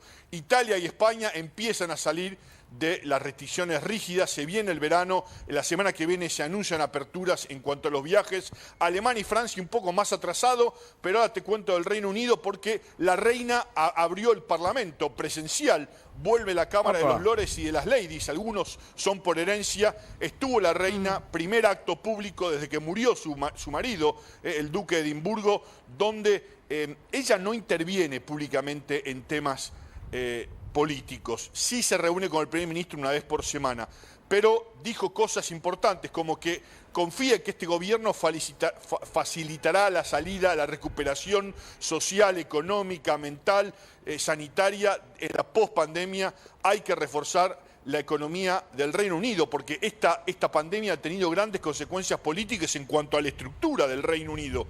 Inglaterra, Escocia, Gales e Irlanda del Norte, cada uno ha ido por su lado con la excusa sanitaria. Hay divisiones y, por ejemplo, hubo elecciones locales el último fin de semana, regionales. En el caso de Escocia, ganó el partido separatista en Escocia. Los escoceses piden un referéndum para independizarse del Reino Unido. Entre otras cosas, se está estudiando la introducción del DNI, que acá no existe el DNI. Vos te identificás con la licencia de manejar o con el pasaporte, pero si no viajás, no tenés pasaporte, y si no manejás, no tenés permiso de manejar. Por lo tanto, por primera vez se está estudiando la introducción del DNI, y Boris Johnson, el primer ministro, prometió una investigación pública exhaustiva de cómo se manejó la pandemia en el Reino Unido.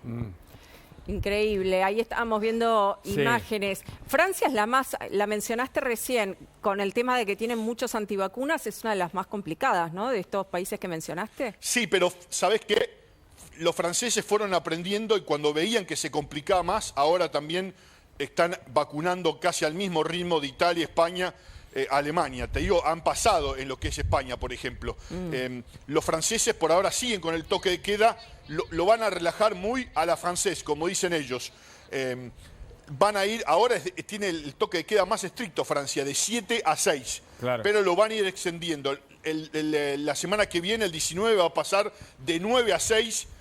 Ya a fin de mes va a pasar de 11 a 6 y se espera que para el 30 de junio Francia no tenga más restricciones tampoco. La última te pido breve, Cristian, sos tan amable, y es la inmunidad para Europa. ¿Cuándo puede llegar? ¿En qué mes aproximadamente, a grosso modo?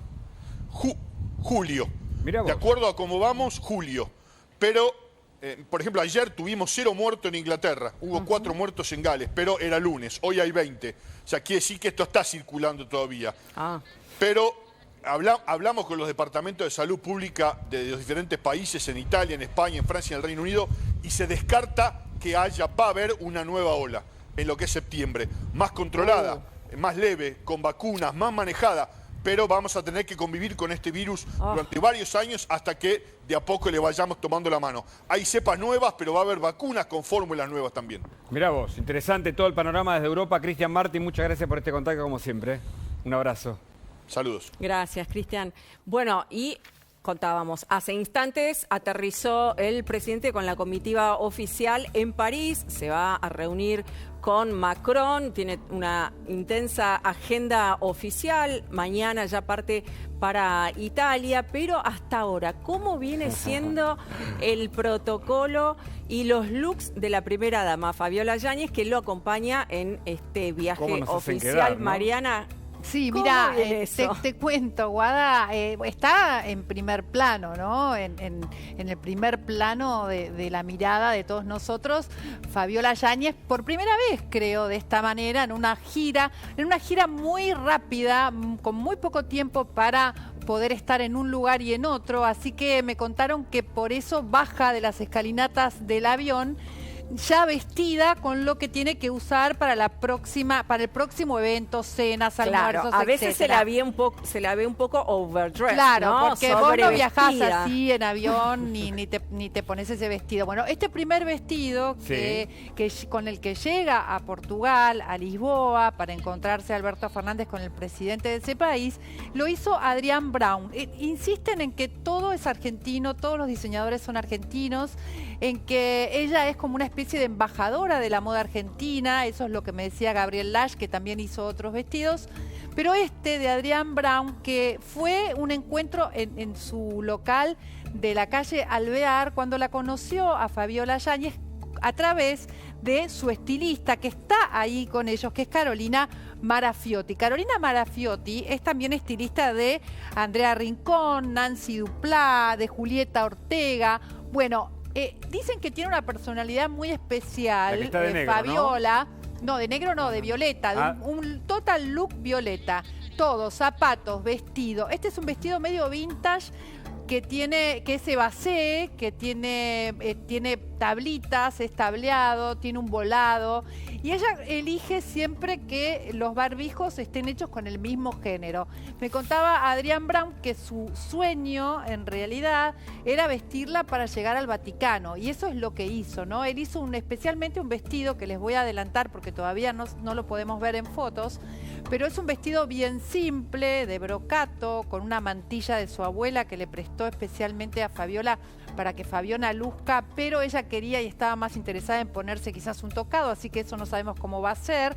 Y acá, ahora le vamos a preguntar a Gabalda, el violeta me parece que no se puede usar. No sé si tiene que ver con el medio luto.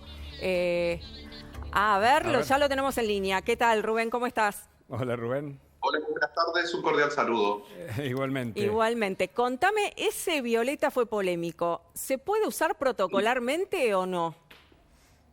Sí, es un color llamativo. Ustedes acaban de describirlo perfectamente, solo que yo observo la condición monocromática, haber basado su vestimenta en un solo color, quizás hubiese sido aconsejable poder cortarlo, como se dice comúnmente, o matizarlo con otra gama de color en composé. Es un color que sí, tradicionalmente lo llaman medio luto, pero no creo que esté enmarcado en esto, seguramente de manera inconsciente, digamos, sin conocer bien el valor de los colores, lo utilizó. Es un color bastante agradable. Rubén, lo único que me llama a mí... Permitime, para los que sabemos un poco menos de moda, ¿aprueba o desaprueba hasta ahora lo que viste de Fabiola Yáñez en cuanto a su presentación? Digamos que es un buen intento. Es muy difícil ocupar la condición de primera dama, saber que uno es centro y atención de todos la prensa especializada, y en este caso nosotros, y también, como bien se comentaba recién, ella es embajadora de la dama argentina. Por lo tanto, que haya utilizado diseñadores de nuestro país es aconsejable, y también en el resto de accesorios, ¿no? Yo siempre prego para que alguna primera dama nuestra pueda lucir Rodocrosita, la piedra nacional, y la pueda llevar por el mundo y la pueda comentar en otras latitudes, ¿no? Siempre es importante. Ambos son los principales embajadores del país en este caso, claro, puntualmente. Y este look creo que es el más polémico, el que vamos a mostrar ahora, porque tiene como una transparencia bordada en nude. Te cuento si querés. Dale, a ver que tiene una transparencia, digamos, está hecho sobre una transparencia, este vestido es de Gabriel Lach, sobre una transparencia con guipures de flores incrustadas allí también, con hilos bordados a mano. Ahí estuvieron trabajando 8 artesanos, un montón de gente, porque la alta costura es a mano y es así. Lo hicieron solamente en 4 semanas y me contaban los diseñadores que esto es canje, que los vestidos vuelven a su lugar, prestados. Vuelven a los ateliers. O sea, ellos son prestados, los hicieron para Ahí ella. lo estamos viendo. En el caso de Gabriel Lach, pero no... Pero a veces el problema no es el vestido, sino la ocasión donde lo usás. Te cuento. No tuvo tiempo de cambiarse, por eso baja las escalinatas del avión, porque tuvo que cambiarse antes, porque tenía ahí una cena inmediatamente en la Embajada de España. Embajada de España, en la Embajada Argentina en Madrid, y tenía que estar lista para ese momento. También perdón, pero me parece que es un poco también overdress para una cena en una embajada. Estaban todas de trajecito, ¿no? De taller. ¿Qué decís, Rubén? Claro, es lo que se acostumbra. Ahora, a mí me llama la atención que digan que con eso baja del avión y se va directamente a un evento. Sí. No creo que así. No son los aviones comerciales que nosotros... No, es un charter. Claro. A ver, habrá tenido un look semi preparado y habrá tenido los últimos retoques antes de bajar, si es que inmediatamente fue a un evento. Ahora, si fue así, la agenda es muy ajustada y no tan solo puede ser que no pueda lucirlo en la prenda, sino que su cansancio se va a ver en su rostro, en su afabilidad, su necesidad de conexión, de comunicar. Me parece que la agenda debería haber sido trabajada de una manera que permita, como a cualquier persona que viaja tantas horas, una exigencia y un paréntesis de descanso para poder armar, porque acá estamos hablando de imagen estratégica. El protocolo de Estado es definido como la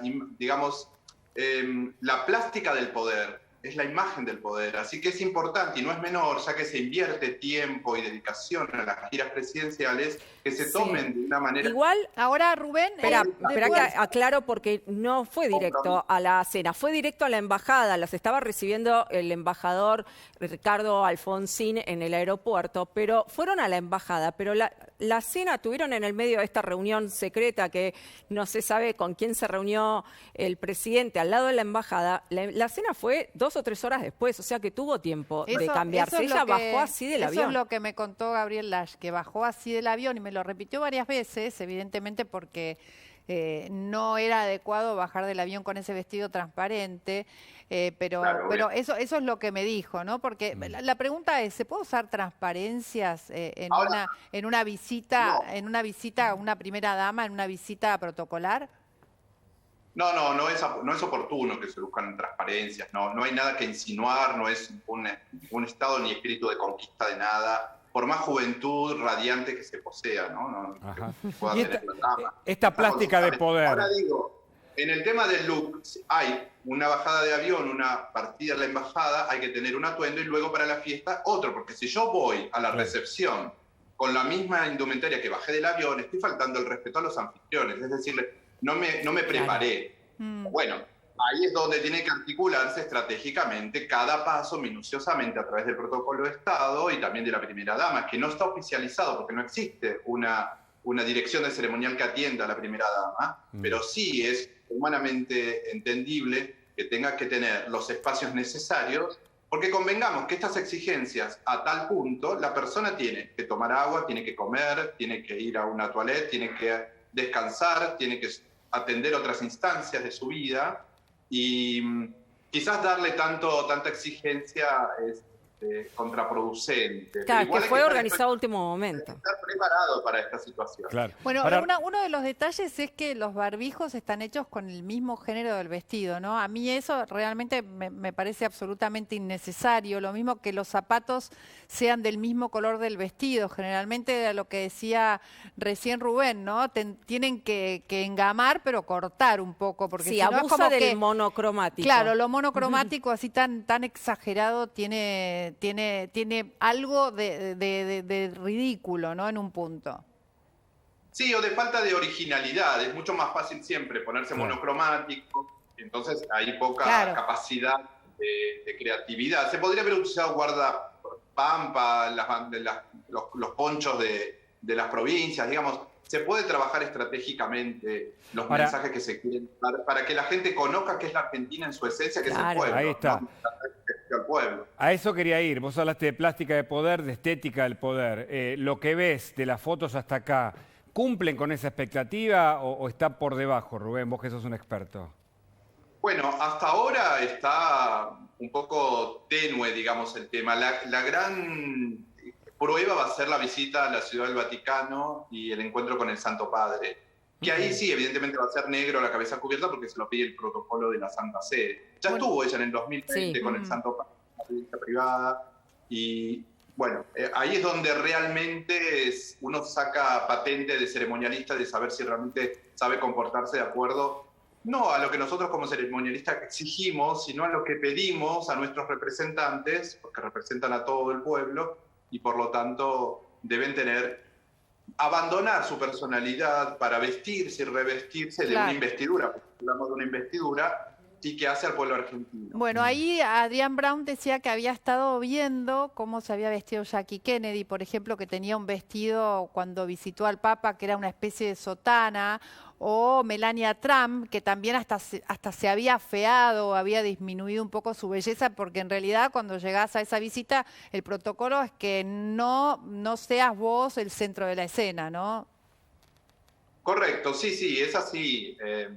Ahí pasa por otro lado. De hecho, el epicentro de la pareja es el señor presidente, no es la primera dama. Claro. Si bien nosotros lo podemos tomar de manera colorida, digamos, para hablar de la moda de la primera embajadora del país en el mundo, en el capítulo Damas, Señoras, pero es él Claro, la discreción, ¿no? Claro. Tiene que ser elegante, pero discreto. Claro. Y hablando de él, bueno, otra vez bregamos para que se abrochen los sacos cuando están de pie. Eso te iba a preguntar. Alberto usa el saco desabrochado con camisa abajo. ¿Está bien o está mal? No, está mal. Y si tiene esa costumbre, le aconsejaría profesionalmente que se coloque un chaleco. De esa manera va a estar cubierta, digamos, la zona, aunque esté como estás vos ahora. Aunque no lo tenés prendido al saco, no queda después. Entonces, Le queda un poco apretado, me parece, porque se vio A en mí una no, foto. No. A Alberto Fernández se vio una foto en donde sí lo tenía abrochado y se le veía que quizás le ajustaba mucho, quizás por eso lo usa siempre desabrochado. Mariana, y teníamos más looks, sí, ¿no?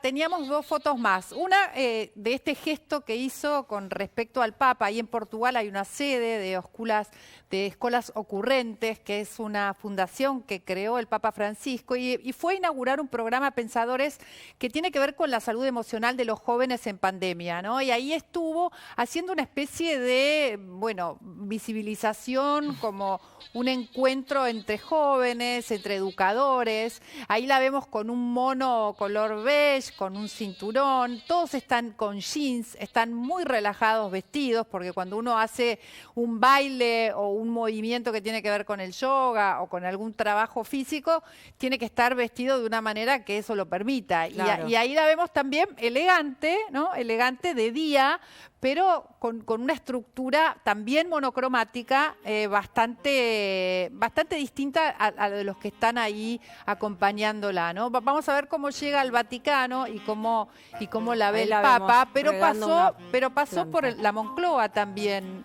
Te contaba Guada, pasó por la Moncloa, por el Palacio de la Moncloa, ahí Claro. tuvo un almuerzo, ¿no? que le hicieron como un homenaje a toda la comitiva y llevó este vestido gris que también diseñó Gabriel. Ella almorzó Gabriel por Lage. separado con la primera dama de España, con Begoña. Begoña Gómez. Ahí la veíamos, ahí están. Ahí está, con Begoña Gómez. Ella, Begoña es de Bilbao, es una experta en marketing, ¿no? Es la mujer de Pedro Sánchez. Y ahí la vemos a Fabiola con este vestido años 50, que también está hecho en alta costura por Gabriel Lage, que tiene ese degradé de grises con negros y hilos de plata aplicados, con ese escote cuadrado y ¿Le esas queda mangas de alguna manera fruncidas acá arriba que levantan un poco la estructura de la espalda.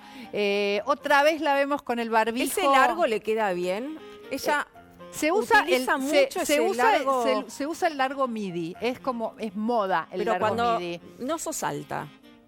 En general tenés que usarlo, para mí, debajo de la rodilla o justo en el Rubén. medio de la rodilla. Rubén. La formalidad de la falda está precisamente a la altura de la rodilla. Lo que va a decir la moda, la tendencia de moda, es unos centímetros más arriba o más abajo de la misma. Yo hubiese apelado por un poco más elevado el largo del vestido, porque bueno, para mí la formalidad estaría exactamente a la altura de la rodilla. Pero, ¿Y protocolarmente sandalia así Bueno. descubierta, Rubén, se puede? ¿O tiene que No. ser el pie cubierto? En ninguna ocasión sugerimos que se vean los dedos de los pies. La parte más antiestética del cuerpo y la más cuidadosa desde el punto de vista protocolar en cuanto a calzado. Y no hubiese usado nada que tenga pulsera, hebilla, nada por el estilo. Pero Claro. bueno, es mi apreciación. Claro. Quizás el tema de la estatura es el punto. Es decir, Claro. lo que va a ayudar a la pollera un poco más corta a que visualmente interpretemos que hay un poquitito más de altura. Y siempre una dama vestida integralmente viste de las rodillas hasta los pies. Eso decían nuestras madres y abuelas. Pero bueno, hoy la situación ha cambiado mucho. El tema de la conformación del look se ha relajado desde la década de hace más de 15, 20 años. Ya no podemos exigir lo que podríamos haber visto en 1950 o hasta en el 70, en el 80. Así que la simplificación, lo que se llama democratización de las expresiones en todo su conjunto, también se aprecia en el look de los mandatarios. Es un valor. Bueno. Sí, claro, sí, es un valor intrínseco. Ahora, digamos, el tema de los accesorios, no ser ostentoso con los accesorios, hay mucha carencia de accesorios. Y acá Claro. lo único que toma protagonismo es el barbijo. Claro. Pero yo no veo ninguno, está muy despojada de otros elementos. Gracias, Gabriel, ¿eh? Muy amable Rubén. y muy interesante escucharte, como Rubén. siempre. Rubén, perdón. Rubén, disculpa. Gracias. Te rebautizamos, no Sí. importa. Muchísimas Gracias por este gracias. contacto. Un abrazo. Chao, gracias. Chao. Bueno, y ahora así, Vamos. a la gente de a pie, los problemas Sí. reales de la gente, A nuestra que realidad. son menos glamorosos que los que acabamos de ver, que tiene que ver con los cortes en la ciudad de Buenos Aires. Corte en la 9 de julio. No se puede ingresar a la ciudad de Buenos Aires desde la provincia, desde Puerto Pueyrredón, porque está totalmente cortado por una manifestación de los micros de larga distancia. Diego Lewen está con toda la información desde el lugar. Diego, ¿cómo estás? ¿Cómo están? Así es, la situación empeora minuto a minuto porque ahora también están cortando los carriles centrales de la 9 de julio en sentido hacia la provincia. Como vos podés ver, hay 5 carriles y hay solo un carril para poder pasar a la avenida San Juan y llegar a provincia. Por momentos se escuchan muchos bocinazos. En un momento pusieron otro micro de estos de larga distancia aquí para tapar por completo el paso. Sin embargo, la policía lo evitó por el descontento de todos los automovilistas que estaban tardando muchísimo tiempo en poder pasar hacia el otro lado. Vos fijate el caos vehicular que se ha formado aquí en la avenida San Juan. Cuesta mucho cruzar la 9 de julio y lo único libre que va a quedar en un rato porque los choferes de micros de larga distancia también planean cortar por completo aquí el carril de la 9 de julio. en minutos nada más, el único lugar por el cual se va a poder transitar es en sentido sur y solo por la calle Lima, porque también van a cortar aquí el carril central de la 9 de julio. Gracias, Diego, por el contacto. La verdad que un caos en la ciudad, el corte, el reclamo, en este caso de los colectiveros que están pidiendo mejoras para sus empresas. Claramente uno de los problemas que tenemos hoy. Uno de los sectores que está en crisis, el de micros de larga distancia. Ya venimos, pequeñísimo corte en Más Data y venimos en minutitos nada más. Quédense. Seguimos en Más Data. Forma y función. ¿Te gusta, Paulino, la idea forma y función, escuela gestáltica, para hablar en realidad del look de Fabiola, de cómo nos representa Alberto, su saco desabrochado con camisa, no con chaleco bajo, y un experto que nos ayudó a entender, y las chicas que por supuesto No, y aparte saben mucho Alberto de te esto. saluda y Sí. primero está dando la mano cuando no se puede dar la mano, se está haciendo el chocar los puños, saludo de pandemia, pero también te hace así, te toquetea, eso no se puede Y protocolarmente. yo iría un poquito más allá. Diría, Alberto tiene que cortarse un poco el pelo para mí, o peinárselo un poquito más. Pero bueno, ¿qué va a hacer? Bueno, no los dejo, sigan tranquilos que yo... No, queremos tu opinión, Paulino, porque ser y parecer, ¿no te parece? Cuando vos vas de representante de un país. Sí, lo que pasa es que, saben que yo la estética no es mi fuerte. No, lo mío entonces sería tampoco. una osadía pero a de mi veces parte. es más sentido común que saber, ¿no? No, a ver, hablando en serio, hay protocolos que hay que cumplir, hay personas a las cuales uno puede recurrir, hay consejos que recibir. Quiero decir, no es parte de lo que uno pudiera dilucidar y decir alegremente, mire, está bien, está mal, corresponde, no corresponde.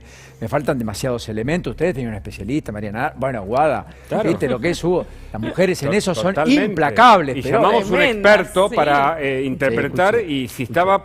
El experto dijo que no está muy bien hasta ahora en las fotos que se vieron en cuanto a la imagen. Por supuesto que nosotros esperamos lo de fondo, que es lo importante, lo político, entendemos que el gobierno tiene problemas en ese escenario y también busca el apoyo exterior. Esto es lo principal, pero un poquito de la imagen no está mal de abordar También en un se programa comunica como el con la nuestro. imagen. Sí, bueno, no, que se comunica con la imagen, de eso no hay duda. Claro. ¿Se acuerdan la imagen del presidente aislado, por ejemplo, en su momento, sí. determinando el aislamiento con un discurso grabado, pedido por él, sin correcciones, sin tampoco una hoja de ruta, improvisadamente, intempestivo? Bueno, eso daba cuenta de una situación dada para el propio Exacto. presidente. Hablaba por sí sola la imagen, ¿no es cierto? Eso quiero decir. Claro. Yo creo que el presidente hoy está en una situación algo distinta. No cambia en esencia, las personas no cambian en la esencia, pero definitivamente tengo la impresión que hay nuevos bríos para el gobierno que no contemplaba. Porque A siempre ver. aparecen los imponderables. Bueno, la soja arriba de $600. Sí. Las 4 millones de dosis de AstraZeneca, que AstraZeneca. finalmente llegan antes de fin de mes. Buen Más el dato, nuevo- buena noticia. Más el nuevo vuelo para buscar más Sputnik que parte a las 5 de la tarde hoy. Más la idea de tener vacunados e inoculados con al menos una dosis, lo que dice que baja la letalidad y fuertemente la mortalidad en un contexto muy complejo de estrés del sistema sanitario en la Argentina. De tener vacunados con esa primera dosis a los mayores de 40 con factores de riesgo. Claro, en con todo el país comorbilidades. en los próximos 45 días. Claro, hay que tener mucha logística, hay que, mejorar, hay que tomar más volumen y más velocidad para el ritmo de vacunación que llevamos, pero todo es posible. Déjenme aferrar a algo medianamente totalmente. optimista, en medio de un escenario, advierto, muy complejo, social, económico, ni hablar en términos de los sectores más vulnerables, pero estoy hablando del sector productivo en la Argentina, la clase media, asfixiada, bastardeada, y yo diría casi sin la presunción de expectativas favorables. Probablemente, como dijo algún analista, es la primera vez que Argentina tiene más gente que piensa que mañana estará peor que la que piensa que mañana estará mejor. ¿Se entiende lo que Sí, quiero decir? claro. Porque Y con- además no hay con- un rumbo, ¿no? Por y- momentos. Y con las consecuencias económicas que eso implica, ¿no? Claro. Porque al tener malas expectativas, uno deja de consumir, ahorra, si iba a invertir algo no lo hace. ¿Y sabés qué pasa, Paulino? Al no tener un plan visible, comunicable o determinado, la gente está con cierta incertidumbre. Entonces mañana te dan una ayuda, una asistencia con la tarjeta alimentar. Pasado, si vuelve el IFE, si no vuelve. Pero en el medio las crisis son como como explosiones todo el tiempo en determinados lugares, y esa es la preocupación, esa es la incertidumbre que intentamos explicar, pero a veces nos cuesta, incluso convocando a los mejores, pero creo que tenés un gran programa por delante, ¿no? Sí, definitivamente, y me quedé con eso. Lo que pasa es que todo el salvoconducto más importante que podamos hacer es el trabajo genuino, es la idea de creación de valor, de riqueza, no de destrucción de valor y de riqueza como asiste la economía argentina hace más de una década, y destrucción de empleo como hace también más de una década Argentina tiene en el sector privado. Entonces, claro, vos terminás dependiendo del anuncio de cada día, porque hay un segmento cada vez más grande que depende de esa ayuda oficial. Total. Que incluso no resuelve ni el problema de pobreza en muchos sectores y apenas lo pone por encima de la línea de indigencia, aunque no necesariamente. Entonces, claro, es extraordinariamente perturbador vivir en este estado de cosas que ojalá rápidamente modifiquemos y vayamos hacia un círculo más virtuoso, no vicioso. Esperemos, Así y te es. seguimos, toda la tarde aquí, ¿no? Tenés muy buen programa, así que vamos a estar acompañándote, por supuesto. Muchos temas y mucho respecto a el aquí y ahora, más allá del presidente en el exterior. Muy bien, Paulino, los dejamos entonces a ustedes y nosotros nos despedimos hasta mañana a las 13 con más data. Chao. Hasta mañana, chao.